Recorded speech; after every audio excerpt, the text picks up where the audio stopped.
We're good. Yes. Hello and welcome to the Starfall Collective Season 2, King of the Cloudy Sea, a Dungeons & Dragons 5th edition adventure. I'm Matthew Talamini, your Dungeon Master. I am a writer and web developer based in Providence, Rhode Island, and you can find my stuff at matthewtalamini.com. That's Matthew, TALAMINI.com. With me are some of my college buddies, Sir Robert Burbridge playing Weatherin, an elven paladin of Oberon. Say hi so people know who you are. Tell them where they can find your stuff. Hey, you can find an ever-deepening goose at thefarce.net. David Farrell playing Tashash, a.k.a. Gravy, a lizard folk ranger. Say hi so people know who you are. Where can they find you, if anywhere? Hi, I'm David. I have a blog called 10,000 Reasons Why the MTG Multiverse is a Terrible Place to Live. How many weeks have I been trying to get you to say that? Finally! I forgot that I wasn't updating it for a while, and then I forgot. He promos himself, finally! Kalu Kalay! Fragilest day. Dwight Joyous. Knoll, playing Fennetir, an elven cleric of Pan. Say hi so people know who you are. Tell them where they can find your stuff, if anywhere. You there, Dwight? Hi. My name's Dwight, and I'm Dwight Knoll. I'm Dwight Knoll. Can y'all not hear me? Knoll. Hey, there you are. Wow. Go ahead and introduce yourself, Dwight.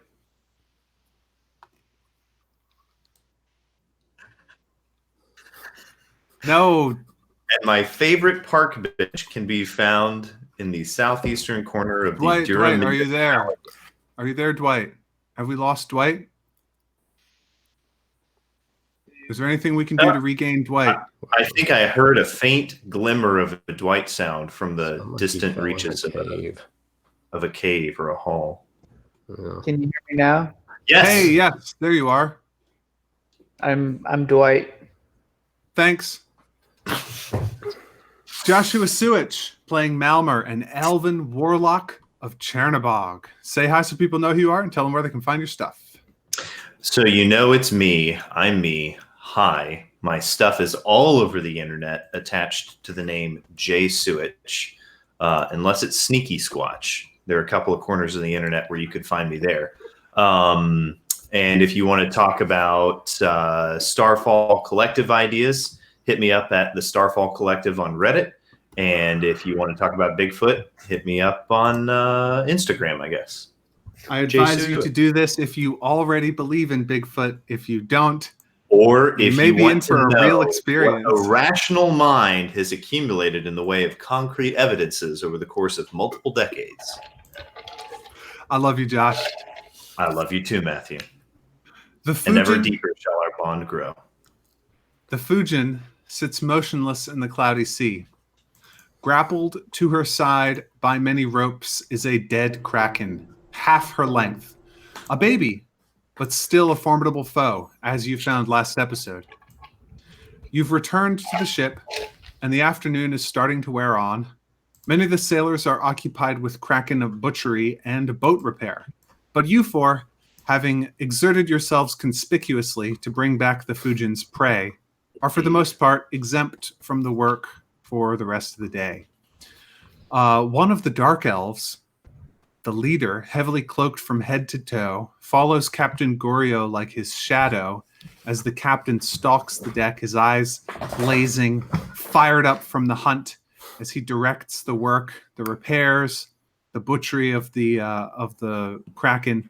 The rest of the Dark Elves, you see, are working seamlessly alongside the crew.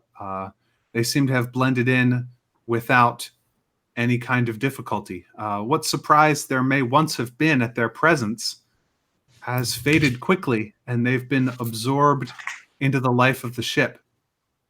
Kraken hunters see stranger things than Dark Elves all the time. Those of you with some experience may have been surprised, but It's not the weirdest thing you're going to see. The partner captains back on shore, Rin and Satch, may have something to say about the presence of extra sailors on board, and also about the captain risking himself on the sea to try and spear Kraken. But you left the Elven don't we get Empires. less money since there's more people on board? Indeed, the pay is divided up according to percentages. You left the Elven Empire's legal regime behind when Three Ways slipped beneath the horizon, and out here, Goryo is the closest thing to law that exists. So if anybody has a problem with this, they are generally keeping quiet about it, at least at this stage. Is there anything that you would like to do absolutely right away as soon as you get back on the ship? Before you even rest from your exertions? Look for a dolphin pig. Right now, the butchery is about to start, and so the chum has not started going overboard, and the wildlife has not been drawn to it quite yet. I would say, sorry, real quickly, do we have any duties right now? Like, you just came back on board. Everybody's sort of celebrating and high-fiving. That phase is kind of over where people have been talking excitedly, but now people who have jobs are starting to do them. And those of you who are sort of like the star hunters are kind of being left alone and nobody's asking you to do stuff. Okay. But you're back on board and you can... It's sort of presumed that you will take a short rest at this stage, but if you guys want to do something like right away before that. Mal is going to grab a bottle of his finest spirits that he's got in his locker and is going to grab a couple of cups and head to the, if the captain is around, then try to find him there. And if not, look for him in his quarters. Can I find the captain? Oh yeah, the captain is conspicuously on deck. You can come up to him if you want. Sure, yeah. Sidles up to this. Does a cup magically appear in his hand? Yes. Nice. Mal holds up the bottle and the cups to the captain and says, "Captain, permission to share a drink with you in honor of our success.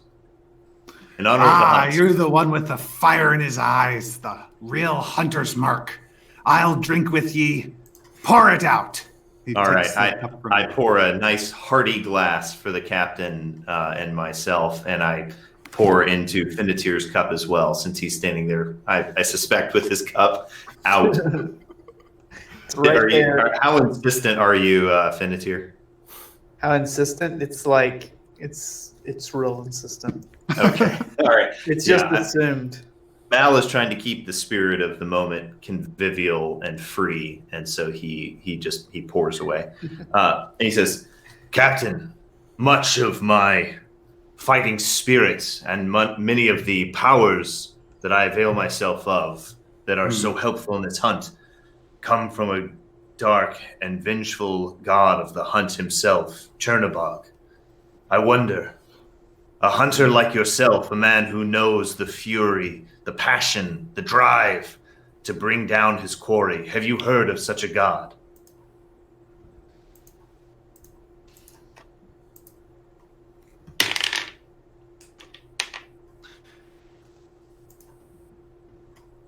I'm afraid.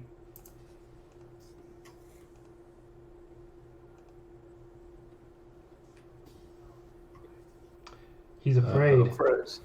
Matt's frozen. Very afraid. Somewhat. Matt's So the frozen. last we heard afraid. was that he's afraid that he has not heard. I have not heard of that one, I'm afraid. My situation as regard the gods is, I must say, somewhat tenuous one. As it was for me for a great deal of time. But Chernobog found me, and I find that serving him has many benefits. I seek a weapon of great power of his, I hope that I'm able to find it. It would be a great boon in the hunt for Enema. If you hear of any temples of Chernobog or the darkness to the north, the danger to the north, please, Captain, I would beseech you, pass word on to me. Such a weapon would be a mighty, mighty boon against our enemy. The Cheers to the captain. The heavily hooded dark elf that's sort of at the captain's elbow. Yeah. Sort of touches him on the shoulder, just a little bit, and the captain turns back, and this elf sort of scoots up, and seems to be whispering something in the captain's ear. And as he listens to what this is, the captain glances at you, and then glances back to his drow harpooneer, and a bit of a smile comes onto his face. And he looks back at you, and he says, I know not. Truly, I say, I know not this Chernobog, but it does seem as though you and I may be considered allies. Yes. Captain, as long as I am under your command, I am more than your ally. I am your man. I mean that in a spiritual sense, sailor. And then he strides off to oversee some piece of work. He's the captain has been mostly on this voyage just in his room. Oh, you yeah. seldom see him. He comes out a little This bit. is the most I've talked to him the whole trip. So He comes out, he gives some orders, he goes back in. A lot of times the mates will come to his cabin to talk to him and to get orders from him, and they eat with him. But this is the most that he's been seen since the time when he swore you all to his pact of vengeance against Enma the Silver Squid. So this is a big change in behavior for him. excellent. Anybody else getting up to anything even before you stop to rest? I think whenever Malmer returns to his bunk, he'll find Tashash waiting for him there. Ah, my scaly friend. You and I have a little post-battle wrap-up to have, don't we? Yes, we do. So, you seem to have found your nerve. First of all, I'd like to apologize for the tentacles thing. If I had thought that there was any other way to get you subdued without causing any further damage to yourself, I certainly would have done it. I hope you know that everything I did was in the interest of trying to keep you out of trouble with the first mate and out of Brig. What is your plan? Okay, and so he pulls out the chart again and he starts To get indicating us- the 6-step plan. To get us to the Isle, what are you doing to further this plan? Malma Mayala. In order for us to reach Nebulaster's Perch, we have to successfully make it out that far. In order for us to successfully make it out that far, we've got to kill Kraken. The more Kraken we kill and the more prominently you and I feature in that process, the more credibility we have, the more value we have to the captain. And when the time comes, I will apply one of several different options of leverage to make sure that we make it to Nebulaster's Perch. Until then, what we need to do is keep our noses down, blend in with the crew, and not draw attention to ourselves. A plan which has spectacularly failed heretofore.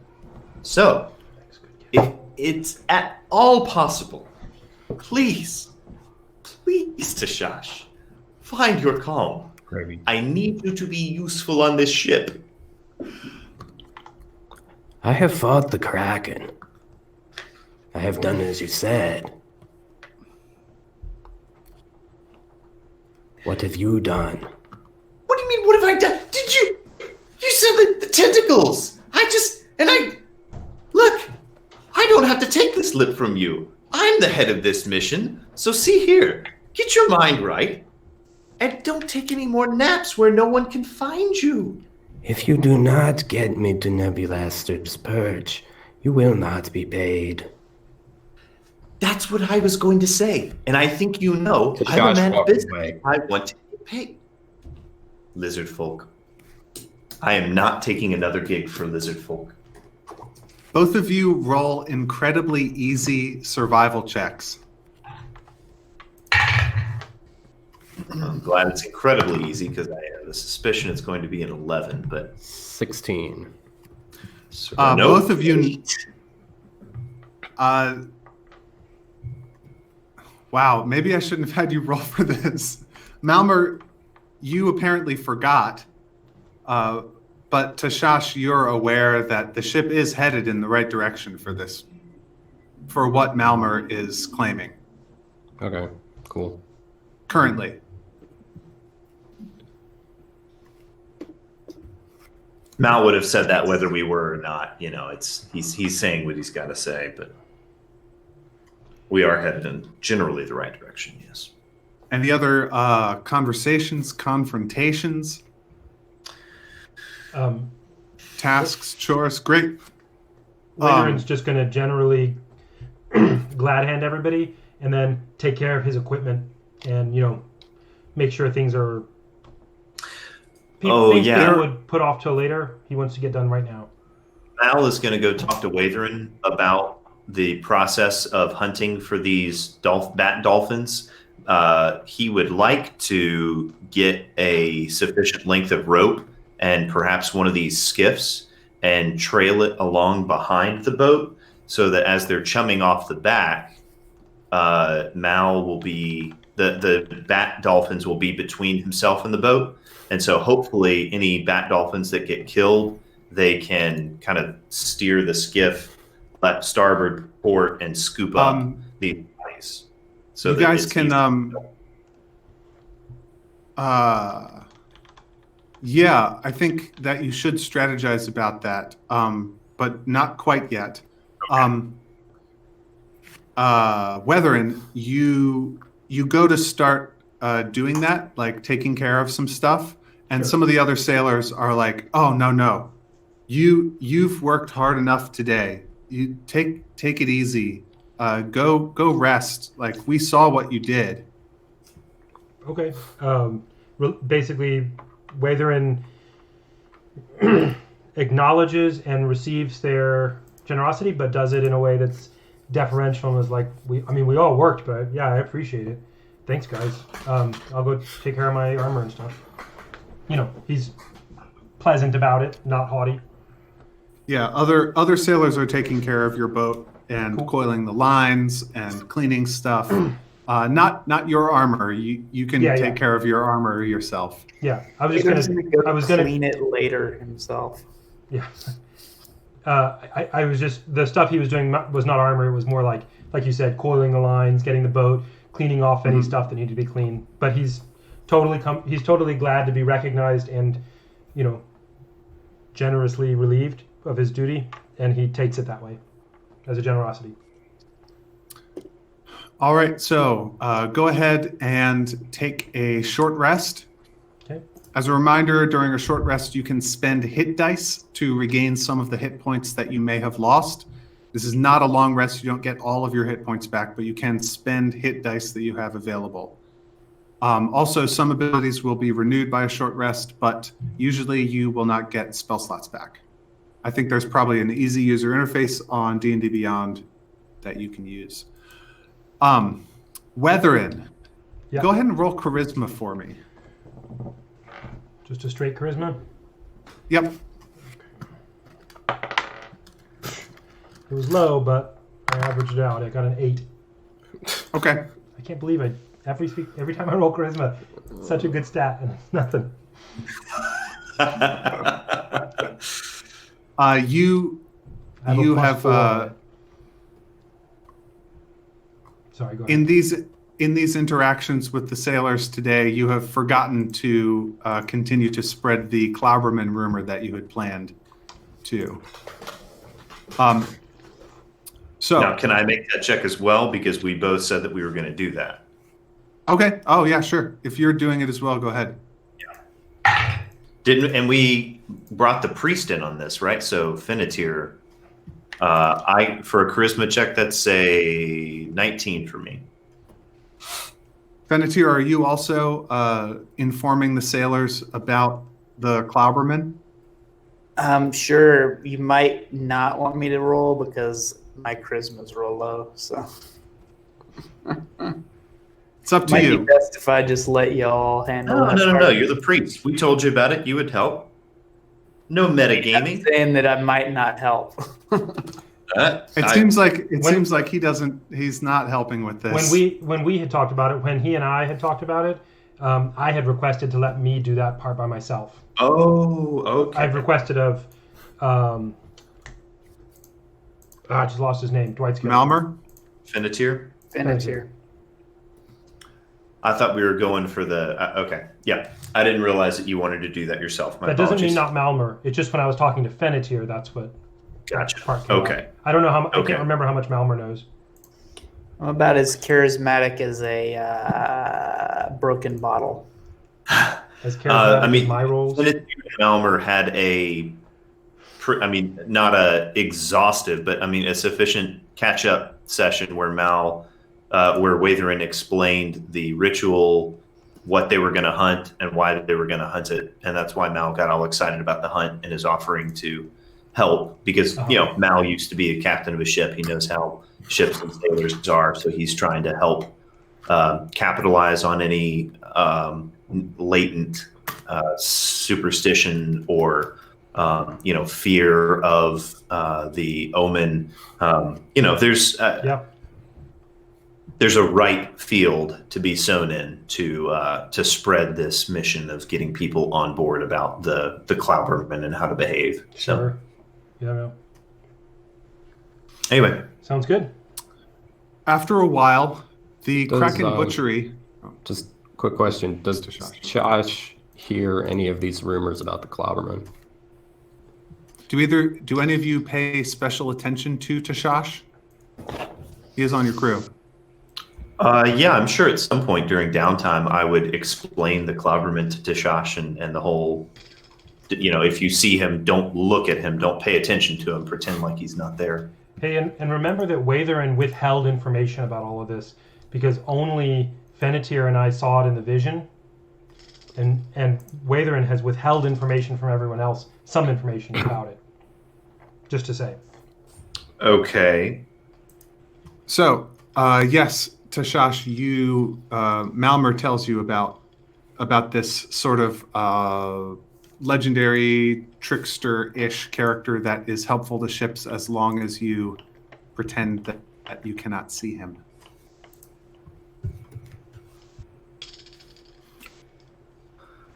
After a while, the Kraken Butchery begins to attract various scavengers. You guys are resting up and you begin to hear this happen as things knock against the hull of the ship. Once the levy gem has been extracted, a section of Kraken flesh regains its weight and has to be cut away from the hull piece by piece to make sure you don't accidentally cut out any other levy gems and throw them overboard. Although it would be obvious if you did because it would float. Does the ship have a method of weighing itself down, or does it just float higher and higher above the sea as the hunt goes on? That is not how levy works. Levy undoes the force of gravity rather than exerting an opposite pressure to it. Okay. So no amount of levy could make you fly up into the sky like a balloon. Cool. The smaller pieces of flesh land on the misty canopy of leaves that forms the upper skin of the cloudy sea, while larger pieces lodge in the tree branches below or simply fall through and are gone forever. What scavenger eats those? This story does not relate. But what comes for the rest is mostly bat dolphins. Now, the elven names for cloudy sea animals are a little bit like Pokemon names. There's nothing on land that's remotely like what you see out here, So sometimes they'll just pick the two most similar animals, and that's the name. So whoever named these saw the leathery wings and was like, okay, bat. Then they saw them frolicking in groups, popping up over the canopy and back down playfully, and were like, fine, dolphin. They are bat dolphins. Did they account for the teeth? No. Did they account for the claws? They seem to have missed the claws. What I'm saying is that if that elven naturalist had seen them as you see them now, at the beginning of what will soon become a feeding frenzy, he or she might very well have given them the name flying squirrel sharks, or perhaps condor piranhas. They leap and glide and have very sharp teeth. But like most cloudy sea creatures, they are not capable of true flight. They are not birds. So everybody on board the Fujin is totally safe from them. They can't get up high enough to come on deck or anything. And right now, there are only a few of them down there. The Fujin is sort of just sitting still, as you do when you are doing this butchery. It's not easy to, be at full sail while you're doing this when the weight off the side of the boat is constantly changing. So you start to see their kind of sleek gray shapes and hear the leathery flapping as they sort of thunk around from branch to branch and sometimes hit the bottom of the ship. Soon, there are going to be dozens of them, and not long after that, there are going to be hundreds. How big are they? The dolphin is about right for how big they are. So Okay. they're big. They're slightly bigger than humanoid size, except Couple 100 pounds. dolphin. Yeah. Cool. Is it generally a known thing how to hunt them once they're around? Or are we making this up? Sailors will sometimes take a pot shot at them, use them for target practice for arrows, but they're not really worth anything. There's not an established practice of hunting these. Cool. Well, I mean, the people, they might lower lines and fish for them sometimes. That doesn't work super well. But, they can be eaten. But, Do they not have the levitating stone stuff in them? Levy. They are among the creatures who have the levies spread out evenly throughout their physical structure instead of concentrated into gems like the Kraken. And so they are not useful economically.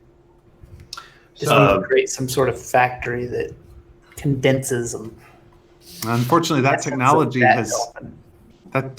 has not yet been developed, although elven magi are working feverishly round the clock for the last 1,000 years to try and do so.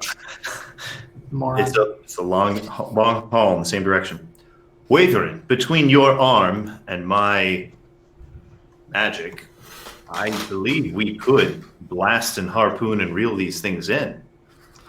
Well, all we need, as far as I know, is one head to hang off the port side.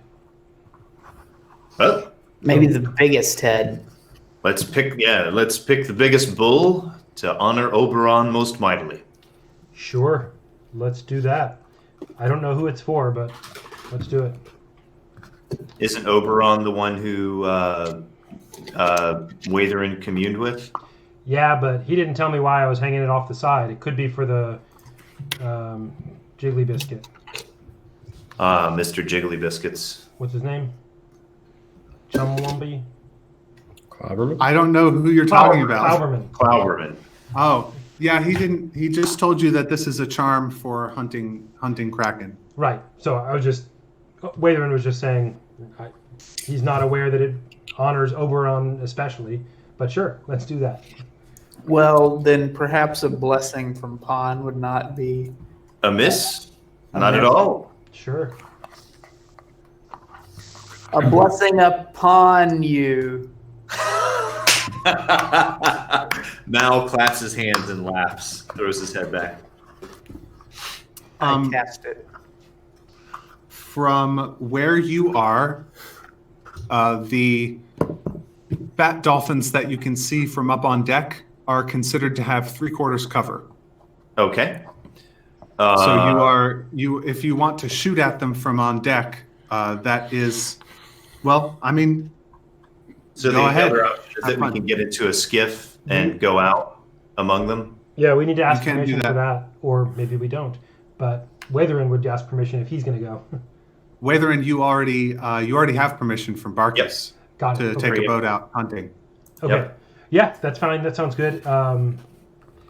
Does it seem like we'll get a better vantage point for them from there? Yes, once you're down among them, they will no longer have that cover. I'll run and grab Tashash, try to see if I can find him, and say, Tashash, is your arm rusty? Do you want something to throw a javelin at? I can throw javelins, yes. Come on, we're hunting bat dolphins. Josh nods and follows. All right. Grab your javelins. Come on, Josh arms himself with javelins. And are Watherin's they actually- a little wary of Tashash just because of his erratic behavior, and a little wary of Mal? Mal because of his very consistent behavior. Can I make a perception check or a insight check to see if I notice Watherin's disposition? I think he just said it as part of the narrative as a way to let you know that I think you know it. You're not trying to hide this, right, Watherin? He's not trying to show it, but he's coming off as cautious, but not like suspicious. Just like, I don't know you guys very well, and there's, Mal says, sure. Watherin. Oh, sorry. Go ahead. I apologize. Watherin's just Watherin's just a little formal. We're not chummy yet. We're, stranger. We're Well, it's acquaintances good on you're the not ship. chummy because you're about to go out amongst the bat. It was an intentional pun. Well played. Terrible. Mal gives Watherin the old side fist to the shoulder and says, Watherin, don't worry. We'll be fine. We just took on a kraken. These are dolphins. Great. Completely misreading Watherin's Yeah. suspicion. Tashash gives Watherin a side fist to the shoulder as well. You do I wish not people would have stop hitting me. you do not you do not have access to the tangle harpoons, which are currently being we are don't only need for those. kraken hunting. But you can use your boat. Are there any nets or anything to get it once we heard it or something? If you would Equipment that like we're allowed to use. the Tashash cloudy has some sea, I rope. mean, you would be allowed to use any nets, but the cloudy sea is not an environment where a net is generally useful. Uh-huh. You can't really scoop things. You could get a net really well tangled in the leaves and branches. Got it. Right. Can we If you tried, Can we you affix? feel free. There are nets around. Can we affix one of the ropes to a harpoon, so that once we harpoon one of these things, we can drag it in? The harpoons are not available. Javelin. Javelin. Yeah. If you have a javelin, yeah. Okay. I have Okay, one great. javelin. Well, let's get started. Let's Okay. go and try to get us bat dolphin head. Can I make a nature check to try to pick out a big one or an appropriately difficult one that will bring us great honor? So when you look down, right now they are going around. They move really fast. You wouldn't be able to catch one in the boat. They're like the way that squirrels will leap from tree to tree, except much faster. Gotcha. So what you do see is there's a big chunk of kraken that has gotten lodged sort of halfway down in the canopy, so that it's sort of sticking up, and you can see 3 bat dolphins that have stopped right near this big chunk of meat that are eating off of it. And if you want, you can sail over to those. Let's do it. I'm game. All right. Roll initiative. Oh, by the way, Fennetir, are you going with them on the boat, or are you staying on board the Boat. I'm sorry, say that again? Sure, I'll jump in the boat. That's a 15. 7. 21. 3. Who had 7? I did. Who had 21? Watherin.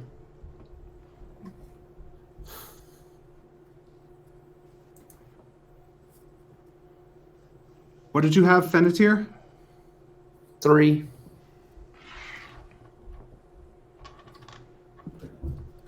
All right, Weatherin. You approach. You can start doing whatever you want at whatever distance you want from these. I suppose you're at the front, and probably one of the others is. I guess maybe all of you are pedaling. I don't know who's pedaling and who's steering and. I'll pedal. Cool. You don't. I mean, you're not. You don't need to go like full on sprint, so it's fine for one person to pedal it. You can go fast enough that way. Yeah. That sounds good. Give me 1 second. The teeth are just like taking chunks out, and the beasts are like gorging themselves. They have not even looked up at you yet. Good. Maybe it'll be difficult for them to take off. Are they intelligent at all, or are they just animals? They're just animals, Okay. as far as you know. Sure. No, they're you know that they're beasts. Okay. It's not a difficult nature check to figure this out. I have... There you go. Okay. Sorry, I'm just reading my skill stuff. Okay. Yeah, Watherin's got all his stuff on, and his normal equipment on. And Shield and everything? Say it again? Shield and all? Yeah. I mean, he's at least got it, in the boat, and it's with him ready. And I have something that I've forgotten which one it is, where I can bless a weapon, basically. It's some paladin thing. It's not smite. No. Oh, bless weapon. All right. Well, never mind. I don't see it right now, but it is. Yeah, great. Let's go look for a bat dolphin. I would have liked to bring something like bow and arrow or whatever. I don't know if that's. I don't have any ranged weapons. So when we were setting up, I tell them that if they have extra javelins, great. Okay. What'd you say, Dwight? Unless you gave my crossbow back, you have yeah. my crossbow. Let's say I didn't, because we didn't say, but I have your crossbow. I'll use that. So you can cast spiritual weapon as a bonus action. That's a 2nd level spell. I don't have And that. Okay. Well, cool. That sounds good. And Oh, that's wrong character. Sorry. great. Yes, let us go and crossbow some bat dolphins. All right. What distance are you going to take the boat to them before you do something? I will go to, because I'm looking at the range of a crossbow, say 60 feet. Okay, so you're right at the edge of crossbow range? Range says 30 to 120, or 30/120. Okay. So I don't know what that means, but there we are. We're on the close side. Matt is stunned. 30 feet to shoot normally, and up to 120 feet you might still hit, but you have to roll with advantage to shoot. So if you're at 60 feet, you'll be rolling with disadvantage. Oh, okay. Then 30. Okay, so you're right at the edge of crossbow range, 30 Great. feet away from them. 30 feet's pretty good for a big, fast creature. Don't think I want to get super close. Mal can also Well, Mal's probably going to want to wait and not necessarily start blasting them from 300 feet away. Weathering, it's your turn. Okay, I will shoot a thing. Shoot a, what do you call it? Crossbow bolt at the guy. Okay. I think you can channel divinity into that crossbow. It'll take you an action, but we can all wait for you to do that. That's totally. I would. You get to add your charisma modifier to the attack rolls. Oh yeah, I thought it had to be a melee weapon, but it doesn't. Just one weapon. Yeah. Okay, great. Yeah, I'll do that. That I didn't realize, but yeah, that's what I was looking for. Thank you, and that was it. Okay, great. So I've got that, and I'm going to shoot my magic crossbow. It's not magic. It's just like Right. feeling positive. It's got the about blessing itself. of Oberon on it to hit more often. Yeah. So I'm going to roll for hit, Awesome. which is a 16. Okay, yeah, that hits. And I do 7 damage. Very good. Mal, your turn. All right. Mal is So gonna. you get it with an arrow, and it's just an instant later that Mal acts, so we can describe its reaction in a minute. Okay. That's not fantastic. I place. Y'all are adding your 4s, right? 1d4. I just did. So I place the Hexblade's Curse on this fool. The one that just got shot with the arrow? One that just got shot with the arrow. And that is going to be a 14 to hit. That Yep. hits. Okay. Well, excellent. That's wonderful. So this guy's going to take... Nope, wrong one. Don't get to roll a d20 for damage. Oh, okay. Not bad. 8 points of force damage. Done. That dolphin, scorched and blasted and shot, spins around once and darts down beneath the canopy. Rats. So we're going to need a way to keep this guy held. Or kill it really fast. You are not close enough to them to get the attack of opportunity when it tries to run away. Okay. Let us... I mentioned to those guys, I think we need to get close. All right. The next thing that happens is Tashash. another bat dolphin continues eating, and then it's Tashash's turn. So I'd like to, I guess this would take my bonus action how would this work? I'd like to, fix my rope to a javelin. Oh, you can have already done that. You guys talked okay. about it already. Oh, So okay. you've Yeah, got a so- javelin with a rope. I've got a javelin with the rope, so I'm gonna use, what was it? I'm gonna use Slayer's Prey, targeting a bat dolphin, and then I'm gonna chuck a javelin at it. Okay. Javelin with the rope. I'm going to require an attack roll to hit it, and then also a sleight of hand check to see whether you actually spear it such that it's held. Okay. So javelin. That's a good roll. That's a abnormal 20. That hits. Roll Okay. damage. Damage, so it's 2d6.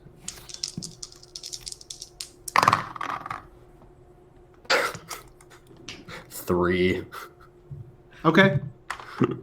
Now roll me sleight of hand. And add a d4 to that check because you were blessed. Add the Okay. d4 because you're blessed. Okay. Where's my d4? Here we go. That's another abnormal 20. It's a 20? Abnormal. Okay, but with a 20, 20 is the DC that I set for this. So you actually are it barely holds, but you are able to spear the bat dolphin with this javelin so that it can't escape as long as you hold onto the rope. All right, I'm holding onto the rope. Another bat dolphin turns and looks, and let's see what it does. What does it do? It flees. It runs away. Fennetir, it's your turn. More like a bat chicken. Veneteer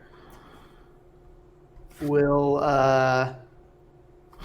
cast Guiding Bolt on the one that Dave has pinned. Go for it. It's cast to hit 21. That hits. Okay. So it does 14 damage, radiant damage. Jeez. And the next attack made against it has advantage because it's glowing. It is certainly glowing, and it is sort of twitching and laying there with barely any life left in it. Top of the round, Weatherin, your turn. You're still 30 feet out from it. Okay. You're going to shoot at it again? Yeah. 17 to hit. That hits. And 11 damage. It's gone. You get it. It slumps and lays on the canopy. I'm gonna haul it in. Yeah. The other some other bat dolphins show up and look and go away, but they have a hungry look in their eye. There's a lot of fresh meat around. So you're gonna pull it in? Haul it in fast. Yeah, I'm gonna haul it in. Okay.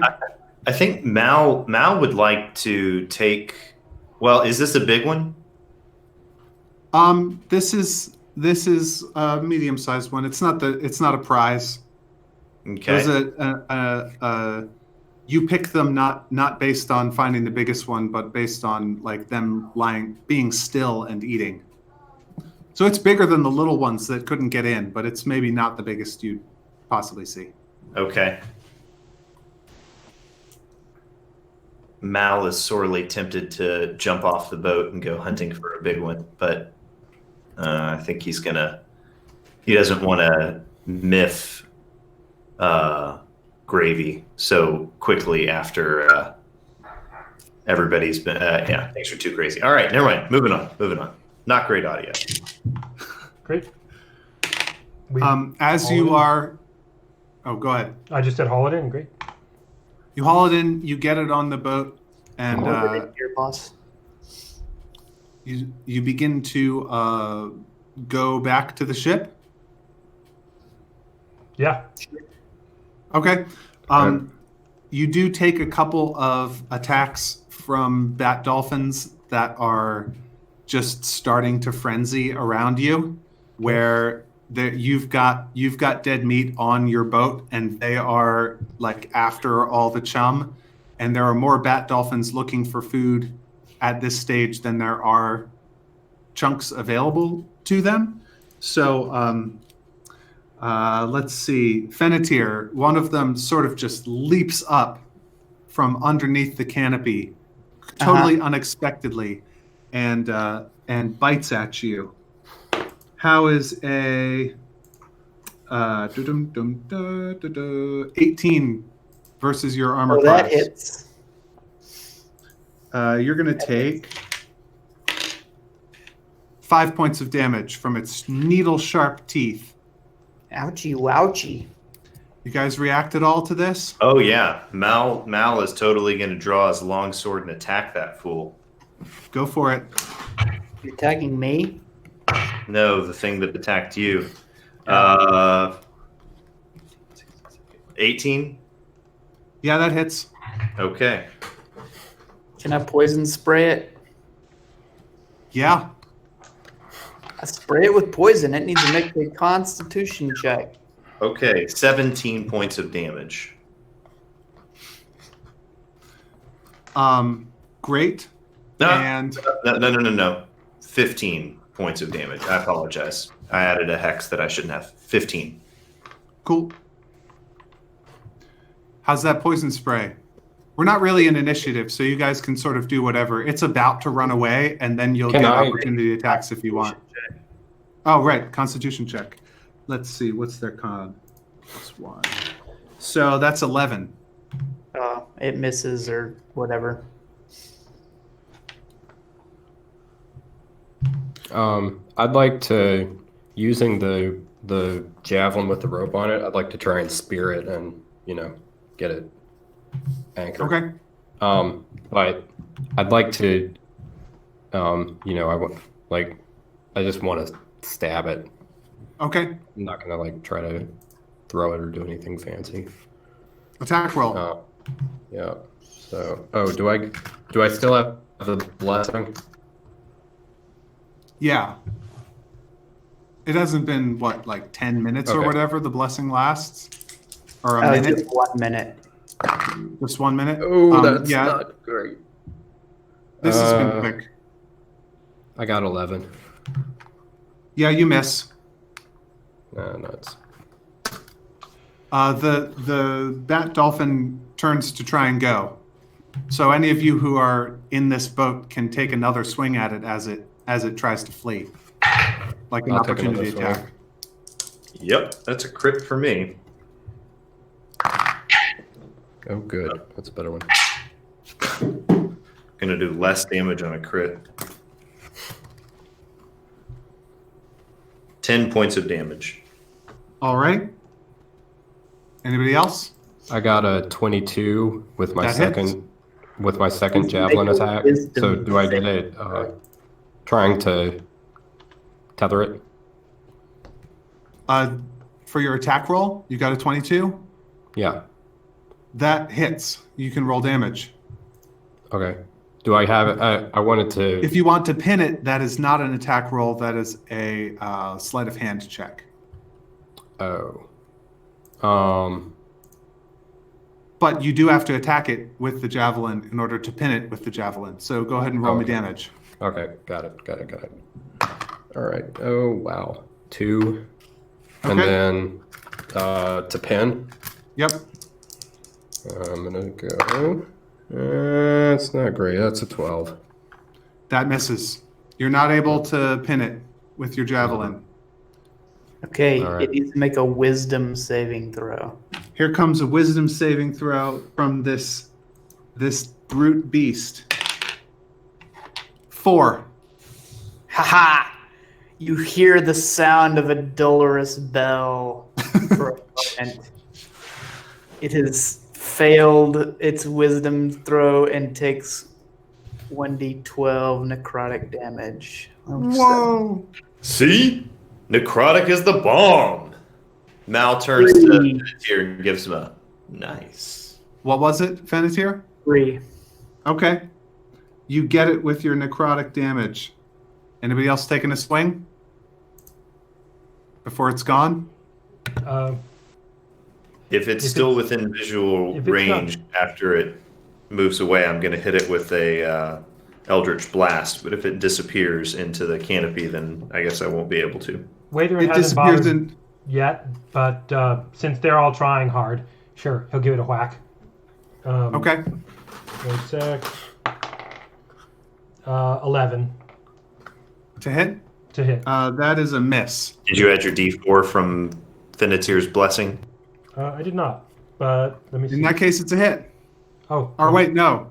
Yeah, no, that is a hit. Yeah, even if you roll a 1 on the okay. D4, It that's was, a it was a 14. Great, and then I am doing. Here it is. I am doing 9 damage. Weatherin sees you all flailing at it, chopping at it, attacking it. It's struggling. It's trying to get away. Gravy tries to pin it with his sharp spear thing and misses, and Fennetir tries to fry it with a couple different spells, and one of them misses and one of them hits, and finally, as it's about to slither off the boat and leap and just disappear into the cloudy sea from whence it came, Weatherin comes up and takes his sword and just cuts it down, and it lays in the floor of the boat, dead. Which head is largest? The one that you just got is larger. I say we hack it off and keep them both. Absolutely. But save the wings, if you will. I'd have a little project for the wings. Be careful. Creepy. They have 3 large wings each. One of them on the top, which is like a swordfish fin, and 2 on the sides. If For there's gliding and steering. if there's a part of it that's not needed, Tashash is gonna take a snack. Yeah, you guys only need the head. Yeah. Waiter just gets to sawing off the heads. On the boat before you get it back on the ship. There's no reason to haul the rest of it. Unless there is a reason. I mean, maybe I don't it's understand. it is getting closer and closer to a real feeding frenzy here. Yeah. I see. Also, Mal, when you pull out the knife, Mal would point out, if we do it on the boat, we can do it in the Kraken butchering area, and we won't have to swab so much of this.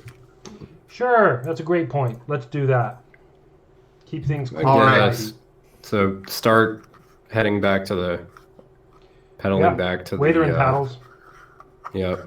Kick Tashash down. Okay. will- Mal is going to jump on the pedals and pedal his little heart out, too. He's seen a bat dolphin feeding frenzy before. He doesn't want to be in the middle of one. Yeah, so you guys are able to get back to the Fujin without any further attacks from bat dolphins, although there are definitely some of them eyeing the big pile of raw meat on your boat. They seem to think twice about making a play for it. You're able to get yourself back up on the ship along with your gruesome prey, some of which Tashash is currently gnawing on, with gore dripping down his chin. As you begin to deal with the bodies of these bat dolphins, something happens that your characters are not aware of. The sailor in the crow's nest sees, and this is the first of what will be a number of events that are like this. The sailor, so we're at this point we are sort of balancing between what your characters know and what the players know. Mm-hmm. So you, the players, have an opportunity here to know something that your characters don't know and make some decisions. So the sailor in the crow's nest sees, high in the sky, a white dot that seems to be floating there fixedly.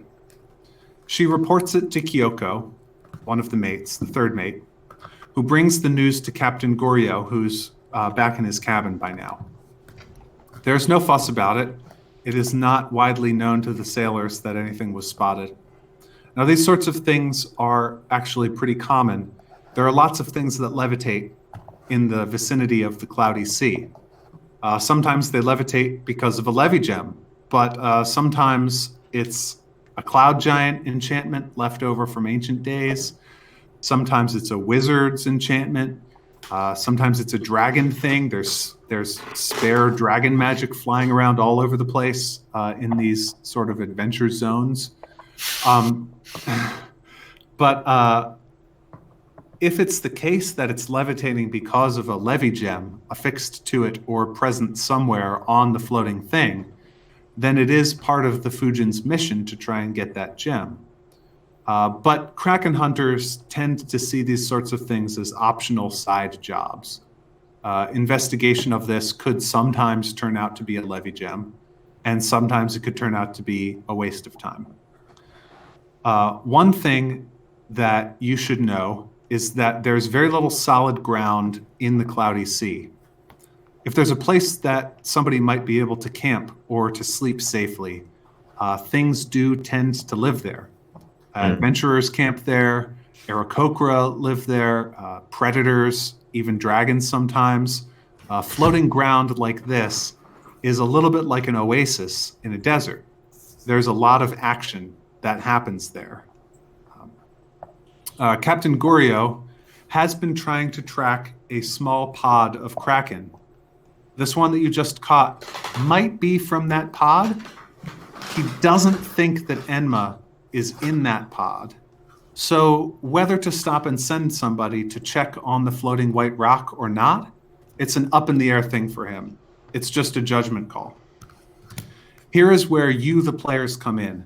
Any one of you players can pay me 1 fate point to change Goryo's mind. If you do, another player could pay 2 to override you. And that could be overridden by somebody paying 3, and so on. All the points that are spent in this way are lost, whether you succeed in influencing Goryo or whether you're overridden by another player. This is the only use for fate points, to influence the path that the Fujin takes through the Cloudy Sea, and the way and the decisions that Captain Goryo makes. They are not good for anything else. So is he gonna... Sorry, Also, let me tell you one more rule. If Goryo is already set on a course of action, there is no number of fate points that can possibly change his mind. Okay. You only get the opportunity to spend fate points when I, the Dungeon Master, say so explicitly. However, I guarantee you that we will have many such decision points where you'll get to spend your fate points to influence the course of the ship for the rest of the game. But you don't ever get to say, I mean, you can say this, but I'm always going to say no. If you say, oh, but can I spend a whole bunch of fate points to make Goryo do this thing that I wanted to do? That's never going to happen. So there you go. There's a thing in the sky. Goryo has to decide whether he's going to do it or not. If nobody wants to spend any fate points, it's going to be a dice roll. If somebody wants to spend a fate point, it can be yes, it can be no. Which direction is it? It's up and slightly to the south. So this is a thing that we are doing, not a thing that our characters are doing. Your characters don't know about how many fate points they have accrued, or that they can spend them, and they don't have this knowledge about Goryo. Right.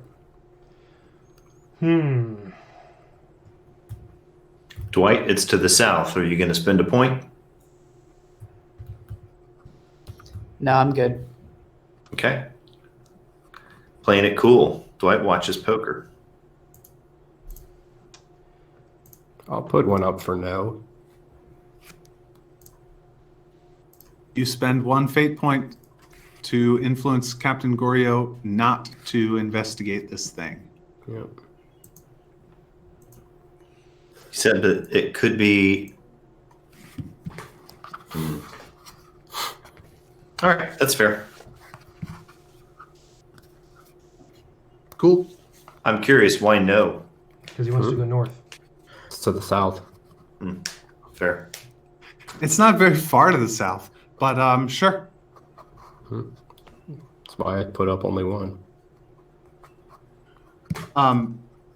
You are standing on the deck.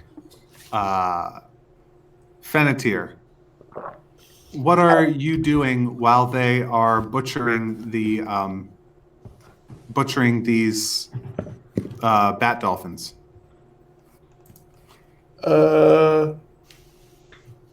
Probably to my giant bat dolphin bite. Okay. Touche. Yeah. Mend. I have a question for you. Use mend. That's the only thing I can use. I have a question for you. The totem that Pan gave you in the episode 1, I suppose it was. Where do you keep that? I keep it in my in my chest. Okay. Hey, how much damage did Fennetir take? 5. Watherin doesn't say anything, but just walks past Pon and Fennetir. sorry, Fennetir. Yeah, Watherin doesn't say anything. He just walks past Fennetir, puts his hand on his shoulder just for a moment, and he's using his paladin lay on hands, and Fennetir gets 5 hit points back, and then Watherin keeps walking. I felt power go into me.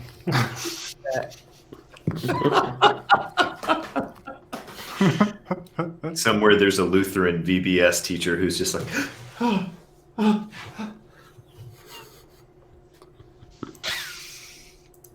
So there we go. That's funny. Does that fix your whole thing, Yeah. Fennetir? Okay. Taking care of business. TCBY treats.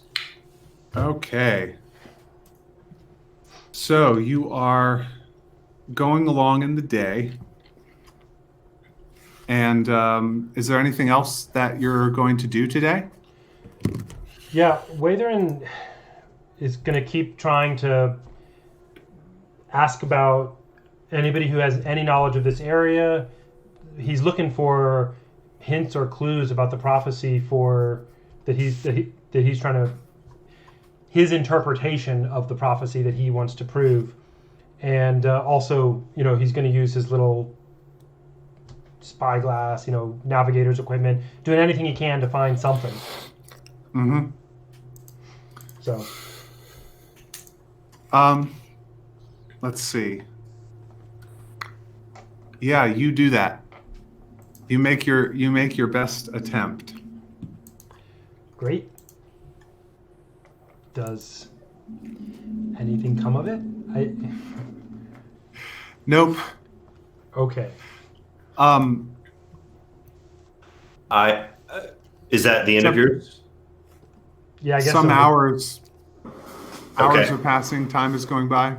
I think Mal is going to try to use this excitement around the first Kraken kill to start kind of going around asking some of the older, more experienced sailors if they've ever hunted close to Nebulaster's perch, like to try to find out who has hunted farthest north and try to get their opinion of the movements of the Kraken to the far north. Okay. So he's, sidling up to people and saying, yeah, how far north have you ever hunted? That kind of stuff. Yeah, go ahead and roll me a charisma check. Okay. That is a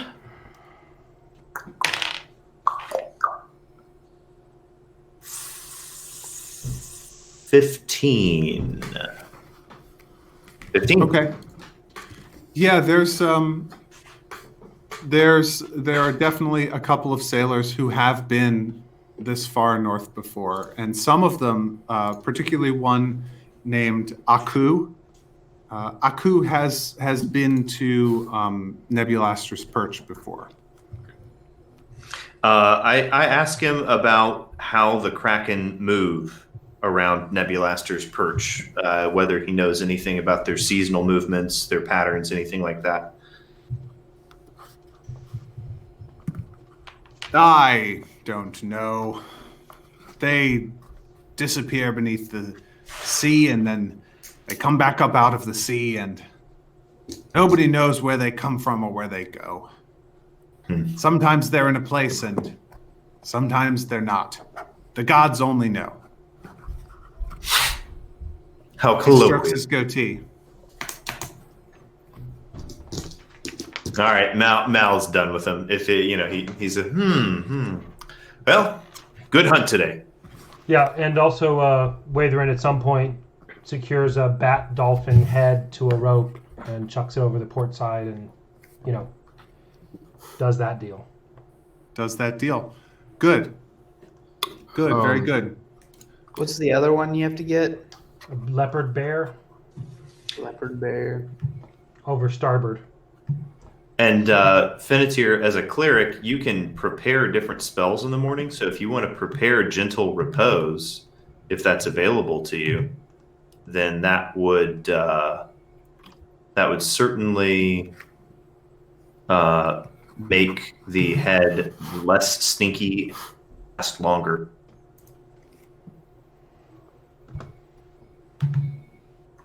Gentle repose. We can look it up. So you've got second level spells. We can look it up. I don't have. Oh yeah, there. Gentle repose. So that's for when we take a rest at the night during the night. Yeah, and it's only second level. So yeah, so you could prepare it tomorrow morning and cast it. Do we get a? Wait, do we get a? We only get a short rest, right?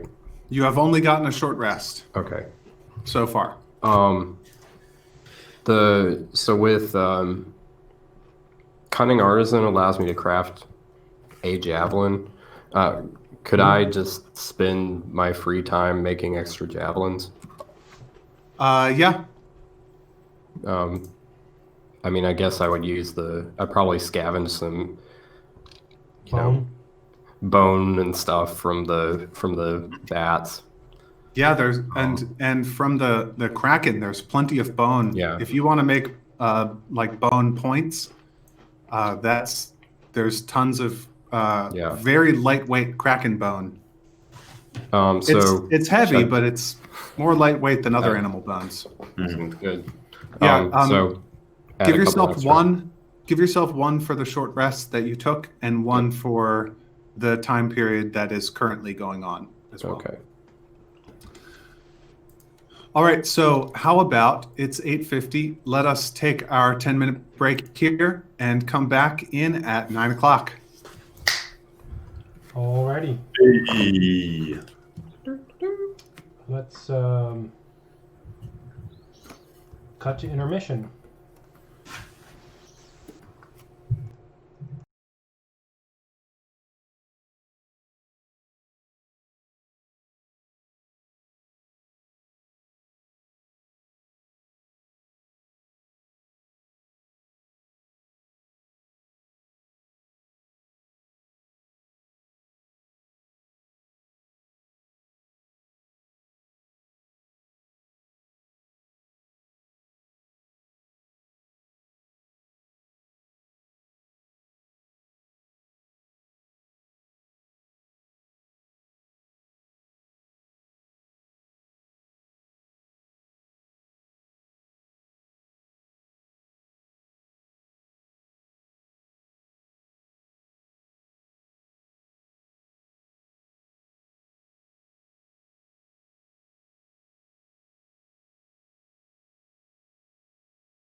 Welcome back to the Starfall Collective.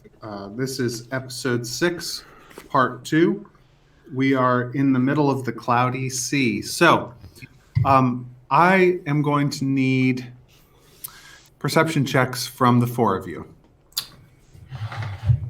How ominous. And then I'm going to need descriptions of where you are in the ship just at some particular moment. Have we slept? Not Is it yet. The next day? Okay. Not the next day. All This right. is the sun is just beginning to go down. The workday is just starting to end. The night shift is getting ready to go on. Some people are eating, but it's not your shift to eat right now. 16. 15 in my cabin. 9. I think Tashash might be back down in the bilge.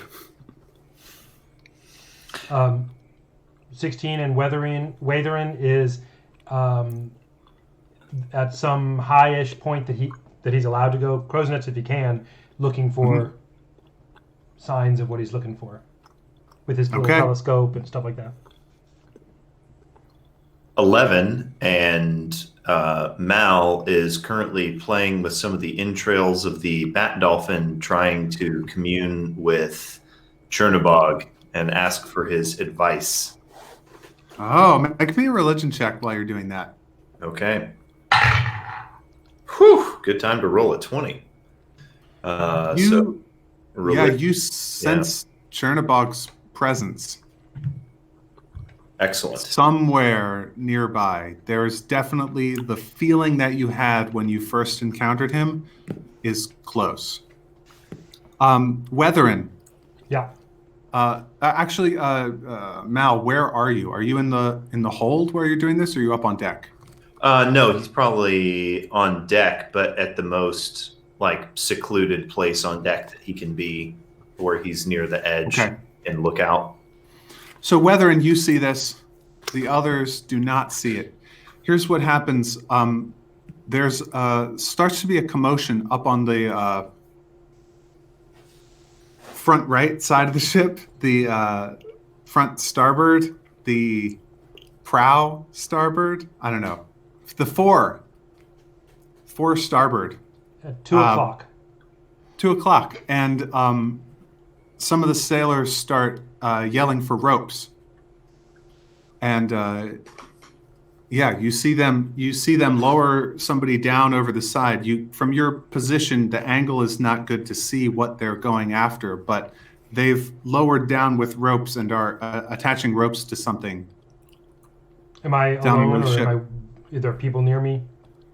You're up in the crow's nest. You're allowed to go up there. Okay. You're not on watch. There's another sailor who's on watch. Neither of you know what's going on. Okay. You can see that Barkus has gone over to the group that's up front, and he's talking to them and checking out what's going on. I'll go check it out. Shimmy down. Okay. He's angling for anything that forwards him on anything exotic or anything that forwards him on his mission.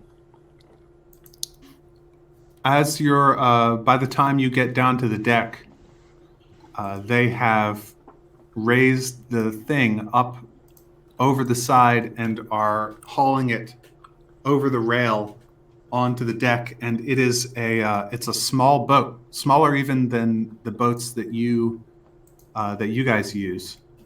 And they're talking. You can hear them. You haven't quite gotten there yet. You're maybe 15 or 20 feet away, and you hear the words "dead body." I want to use my divine sense to. Oh, actually, whatever. I'll just use it to detect celestial fiend undead within 60 feet. Does it detect aberrations? No. Anything affected by the Hallow spell, or know the location of celestial fiend undead. You know what? I'll give it to you. You sense something that is tainted and unholy on that boat. At this point, Mal, you're also on the deck. You notice this commotion for the first time at this point, when the people start talking and exclaiming, "Oh, it's a dead body, a dead person." Nice. Those of you who are, for instance, in the bilge, notice nothing. I think Mal will head over there. I think Tashash would this time when he went down to the bilge, he would have told Malmer where he was going. Okay. I'm Mal not would in have the rolled his bilge, eyes. FYI. Right. Fennetir is going to be in his room. You don't know that anything is up right now, Fennetir. Watherin walks over to Barkus, and he's like the highest ranking person there, probably. Yeah. Okay. Watherin walks over to Barkus and basically cautions him, "Sir, be careful. My Oberon is letting me know that there is something not right about this boat. Something evil going on with it. You need to be very careful. More than you can see. That's all." Interesting. Do you think it has something to do with that?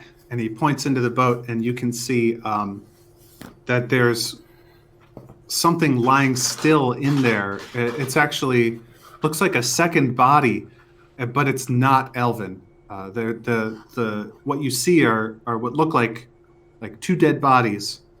One is an Aarakocra, female, and another one is this very strange-looking creature with slimy skin, like sort of grayish, pinkish, and mottled. It has these spikes kind of sticking out of its back and its arms, and there are talons on the feet and hands, like big claws. And instead of a normal face, it's just got one big eye in the middle of its forehead, and otherwise a mouth. No nose, no features, just eye, mouth, sharp teeth.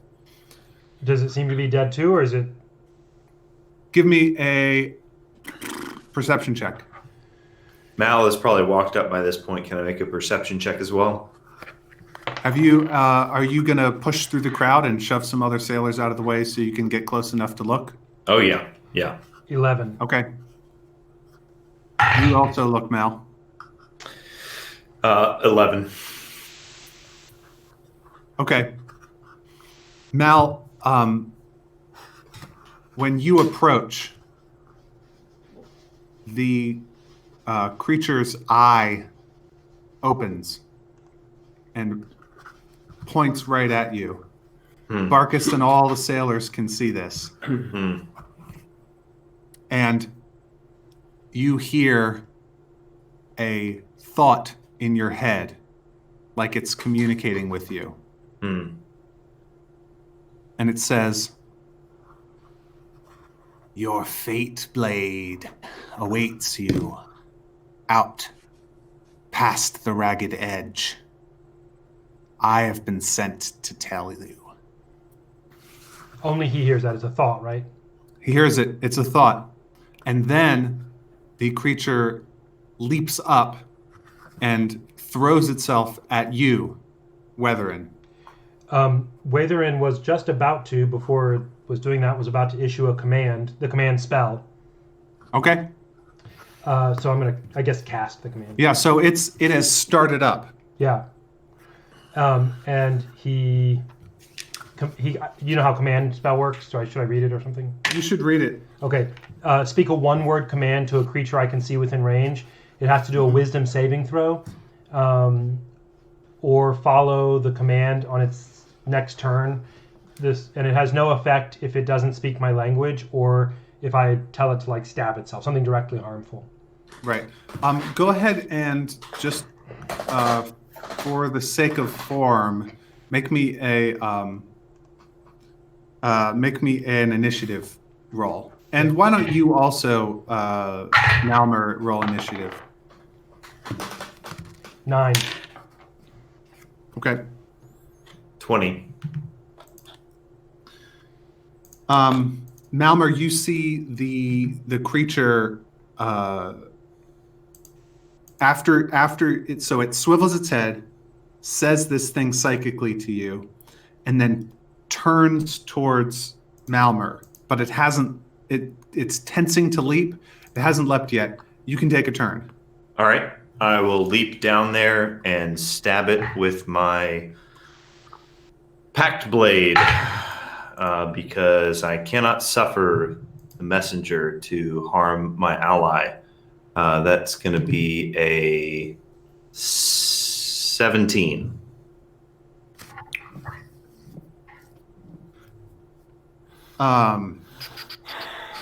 That hits. Okay. It's an 11 points of damage. And I grab it and I whisper into its ear, "You are a worthy messenger, but I cannot suffer you to harm my friend." And I stab the sword up into it. It turns to you and gets this look of just insane fury on its face, Malmer. And that the eye just turns this crazy color that you can hardly describe. You need to make a Constitution saving throw. Fair enough. Rats, why couldn't it have been a charm effect? Failure. That's probably it's a 5. Yeah. So a beam of concentrated hate energy just blasts out of the eye and strikes you. Well, You are going to take 9 points of necrotic damage. Weatherin, it is your turn. The sailors have at this point just fallen back. They are like backing away from this thing as it's happening because it looks like a fight. Barkus has not yet had time to react. Okay. Watherin casts his command, and it needs to. By the way, I should say, Matt, part of the command spell is explicitly that the DM completely interprets what happens. Right. I get to say one word, and you have control. It's a What's the save? Sorry? Wisdom 12. Wisdom? Yeah.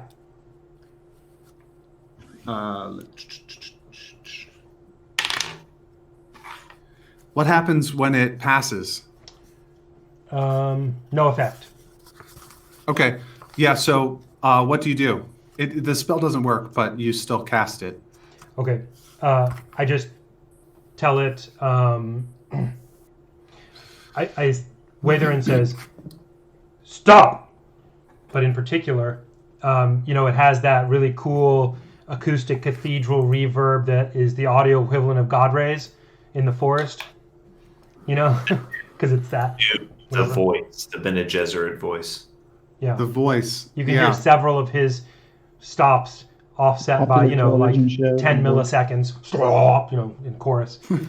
Anyway, cool. So he doesn't stop, I guess, or whatever. What it would do is, on his next turn, the only thing he can do is obey that command, however you interpret it. Right. But you can imagine what it had been like if he did. Malmer, you have another opportunity. He blasts this guy with Eldritch Blast off the boat into the canopy. If he hits, which he probably does, that's a 16. A 16 barely hits, but it does hit. Right. It's blasted. Roll some damage. Yeah, you are within 10 feet of the side of the boat, so you can blast him off the edge. That fool takes 9 points of damage. All right. So I want to make a petition. Does he get blasted off the side of the boat?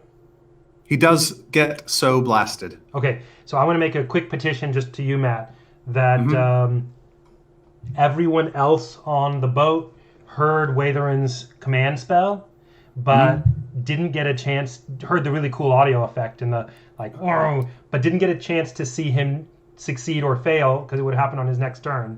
That's right. I'm petitioning for a general sense that people had of something powerful happening that they didn't understand. In that case, you get to roll performance Deal. to act like it worked. That was Okay. deliberate. It's on purpose.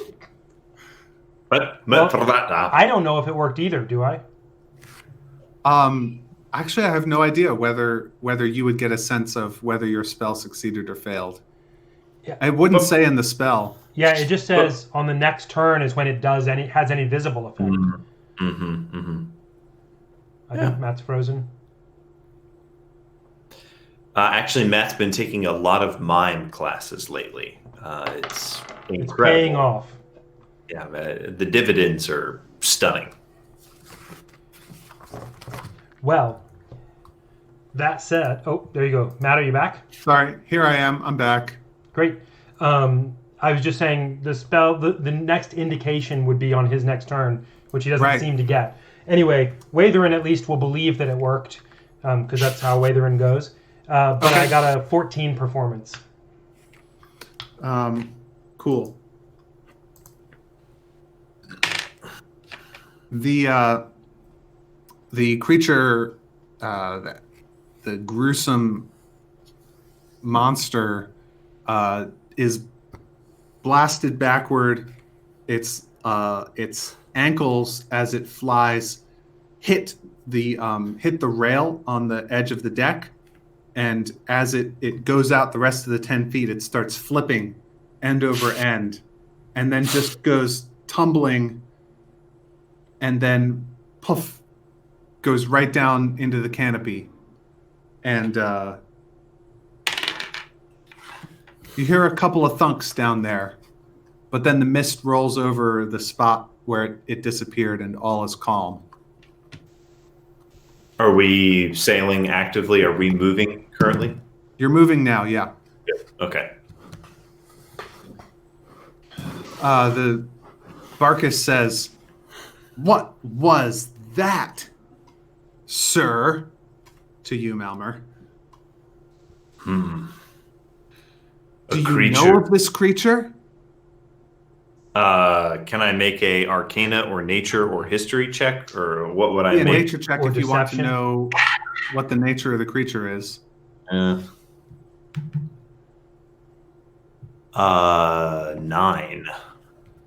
It's a crazy creature. Weatherin knows more about it than you because he knows that it's got this taint of evil on it. But you did have a hint that there was a Chernoborgian smell about. Sure. So you do have a sense, and also, it talked to you. Yeah.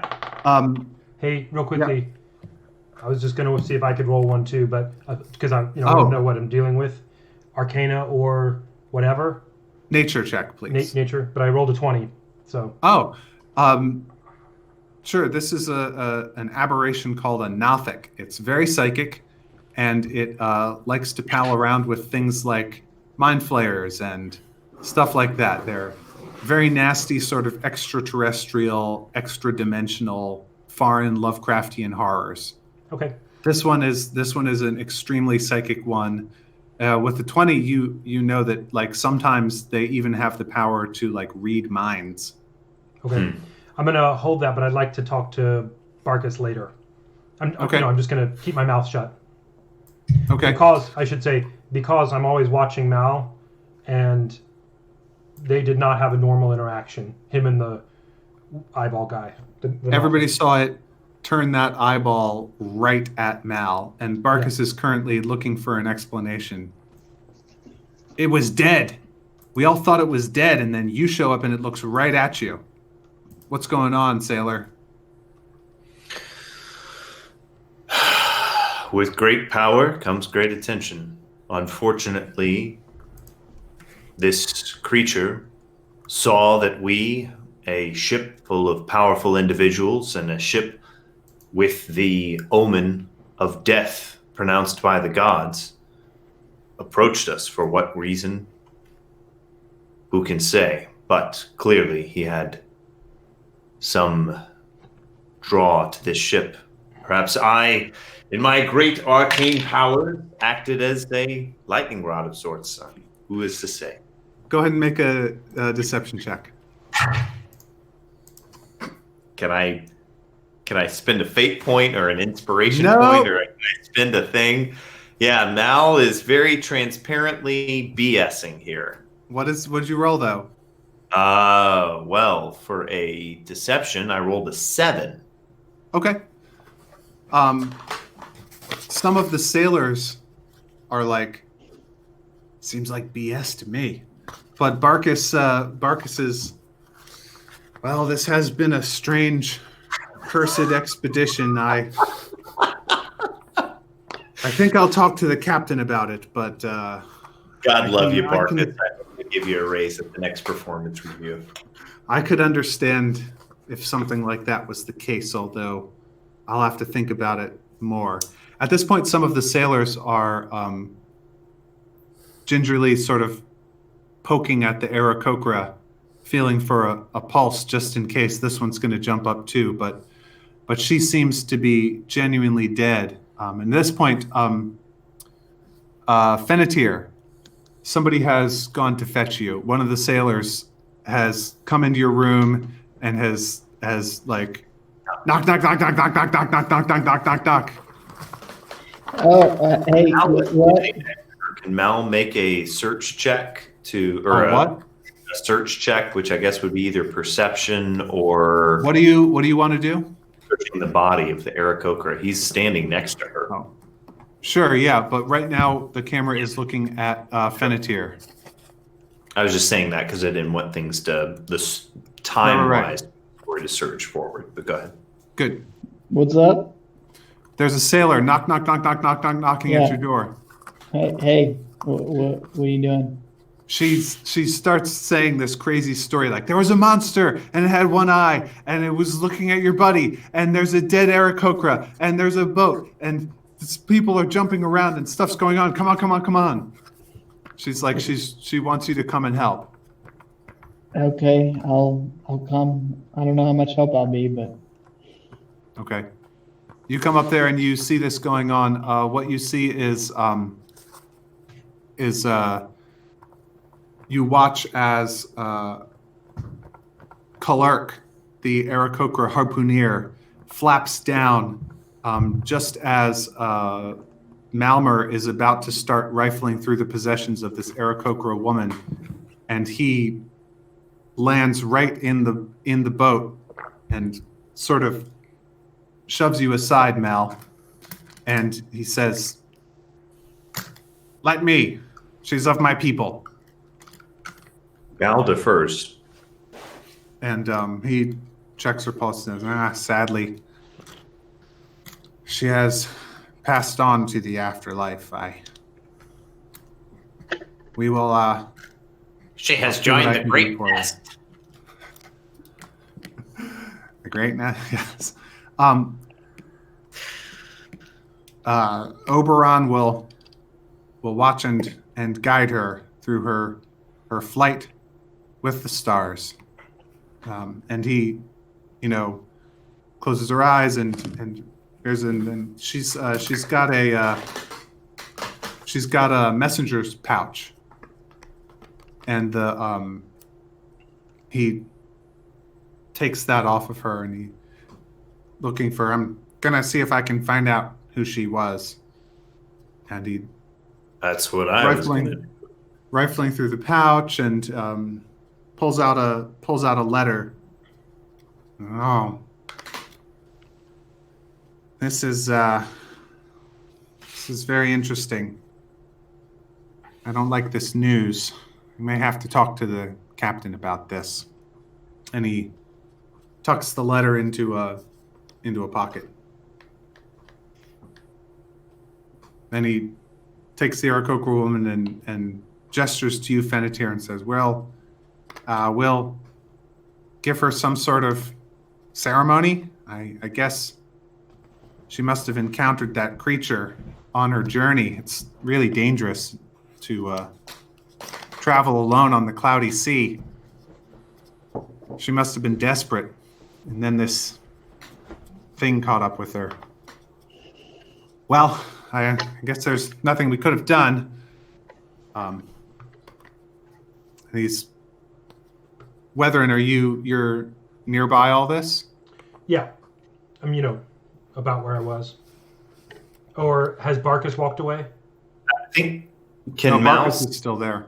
Can Mal say something immediately on the heels of the Aarakocra saying that phrase? Nothing we could have done? She was alone. Oh, yeah. Yeah, sorry, I don't want to take away from Waitherin's moment, but immediately after the Aarakocra says that, Mal looks up and says, "Alone. Alone we are weak. Together we are strong."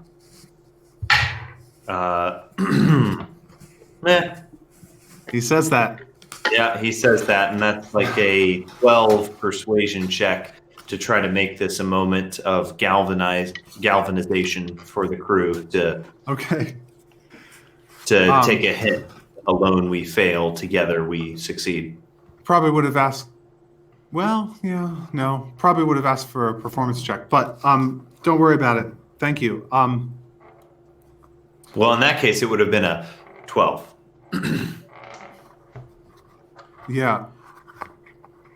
Okay. I Go on. was just going to say, Yeah. Waitherin's still nearby. He's basically standing with Barkus with the intent to catch him on the side when Barkus is done with what he's doing, to let him know that a few things, but I'll wait till we get to that time. Okay. Yeah, you hear Kalerk sort of mutter a phrase. You all hear this, but he says, "What does that mean? Blessings of all circumference." Oh no, circumference? Why did you say that in a letter? It's just Kalerk. sort of puzzled and stressed. And Weatherin, you recognize this phrase that has puzzled him, that he seems to have picked up from the letter. Mm-hmm. Make me just a straight, no, history check. Make me a history check. Okay. 9. You notice there's something about this phrase, and you think that you would be interested to read this letter. Mm-hmm. But you don't know what, you haven't figured out what it means, what it really means. But previously, a couple episodes ago, I made friends with this Aarakocra, right? You do seem to have a pretty good relationship Okay. with Kalerk. Boy, that's tough. Between telling Barkus and, I want to stick with one of them, right, as we're doing stuff. You know what I'm going to do? I'm going to... Right now, Pan and Kalerk Fennetir. are sort of have laid out the body on the deck respectfully. Yeah. Fennetir and Kalerk. Oh, I'm sorry, Fennetir. On yourself descends. Fennetir, the prophet of Pan, and the cleric of Pan, and Hi. Kalerk are sort of you're helping him as a priest. You are helping him to prepare this body in a respectful way for some sort of ceremony, or just generally priests help people take care of the dead, and you're doing that function. Gotcha. As a paladin to Oberon, and also because I'm wanting to show overt respect to the Aarakocra, I just want to. I always have a prayer book with him. That's one of his things, and so I go over and just offer to do some, a blessing from Oberon and any help with the preparations, because I've got clerical background, just different style.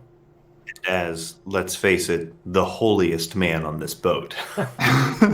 Hey, I resemble that remark. I think that Fennetir, this is Not resemble that remark at all. this is going to be your call, Fennetir, whether you want to have him join in or not. Sure, I'm down. Cool. Yeah, So I'm it's down. it's an ecumenical ceremony. In that case, Mal steps forward and says, as a representative of the deep Of the great evil to the north, reprehensible Chernobog, the mutated one.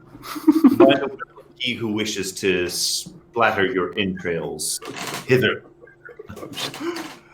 Listen to You're hit with a stiff arm from that. And I should say, Watherin basically offers to help in whatever way. Like he's not trying to be proselytizing or anything like that right now. He's just being respectful of the dead. Yeah. Cool. Just a note, at some time, which could be later in the night or appropriate time, but as soon as possible, I'd like to catch the Aarakocra and let him know that that phrase, "blessings of all circumference," is familiar to me, and if he's willing, I think I could help him make sense of it if I could read that letter, and I'll just let him know I've encountered a lot of ancient stuff, ancient texts in my line, and it struck me when I heard him say that. Sure. Before you have a chance to do that, this is a working vessel. Sure. She can't lay in state for a day. The captain comes out, asks what's been going on, gets a brief report, says, the Cloudy Sea is certainly a very strange and accursed place, and stands by while Fennetir performs some sort of appropriate ritual. Fennetir, roll me up a religion check. Okay. I don't have my ceremony spell enabled, but I did get a unnatural 20. Okay. Yeah, you straighten your spine, shake your head a little bit, seem to shake off, seem to clear out some of the fumes from your head, and you make a good showing, and Pan earns a little bit more respect from these sailors because you're able to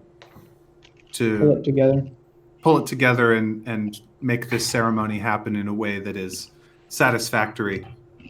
And afterwards, Weatherin, you can talk to Clerk, and he says, "Yeah, it is weird. I understand some of what's going on in this letter, but some of it gives me the heebie-jeebies. Yeah, go ahead. You can. Why not?" And he hands the letter to you. Great. I'd like to read it. It is in Elven. Okay. It is in a slightly archaic Elven with a couple of words that are very archaic. So maybe the person writing this letter has they've been among elves and heard the current way of talking maybe 100 years ago, but the last time they talked in Elvish or wrote in Elvish was like 2,000 years ago, like a really long time ago. Sure. And so there are pieces, little phrases in there that are like us maybe finding something that doesn't make sense because it's a word from Beowulf. Yeah, right. The letter goes like my this. Specialty. To the town elders and most wise priests of the elven people of Three Ways, greetings. Whoever has spiritual power, whether of the great god Pelor or of the greater god Oberon, I ask that you come to Air Mountain to lend your aid. To the north, an evil grows more and more powerful, even as my strength fades day by day. If it overtakes the Aarakocra, it will not be long before its influence reaches your town as well. Blessings of all circumference, I remain, in great Oberon's green and fruitful name, Yellow Eyes. And It wasn't sent by the one-eyed creature. the one-eyed creature would Most astute deduction. scarcely call itself Yellow Eyes. The Clerk says, "Yeah, Yellow Eyes is a great priest in Air Mountain. He's one of our holiest. He he advises the queen herself directly. He's part of her sort of inner circle. If he's asking for aid from three ways, that could be important. It makes me worry quite a bit for what's going on. It must be pretty bad. I hope they sent duplicates of this letter, because there's no way I'm going to be able to convince the captain to turn around to deliver a letter. That's not going to happen. But yeah, this circumference, the fruitful, I don't get it. Weatherin, when you see green and fruitful name next to blessings of all circumference, those two phrases,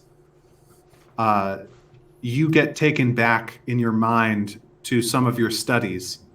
And these are phrases that would be used by the original sect that you are one of the last members of. Mm-hmm. These are green and fruitful is like a really ancient, and blessings of all circumference is slightly less so, but not as interesting or powerful of a thing to say. But like these are not things that a contemporary Oberon priest would say. Mm-hmm. They would consider them sort of a heretical way to talk about Oberon. Like Oberon is not fruitful. He's like not some kind of mother goddess. But you have a more holistic understanding of who Oberon is, where you would use these terms. I'm an originalist. You're an originalist. So a lot of the texts. So you this is for you a very serious clue. Yeah. Great. I tell Kalerk. I thank him for it, and I say, I let him know, like, do you want to take this to the captain? I would be happy to. And I let him know that basically, I really understand this. As a priest of Oberon, my order, this has some things in it for my order that makes it a very important thing for the elves. And I'm happy to take it to the captain for him, or go with him to do it. And, basically I'm just letting him know, like, this is a big deal. And I tell him, Kalerk, I would be very interested in trying to help us get this ship to the Airy Mountain, to go help the Aarakocra there.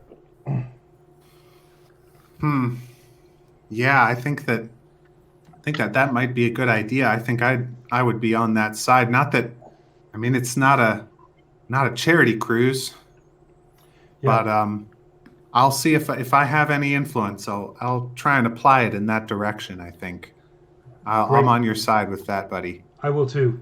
And then, just to say, so that you'll know where I'm going with this, Matt as DM, I'm going to pull in my knowledge of the Nothic as well, and at least have a plausible account. I mean, when I say plausible, I don't mean like deceptive. I just mean putting the pieces together the best way there can, to give an account why it's urgent to go there. So anyway, that's my kind of approach that I'm going to be taking.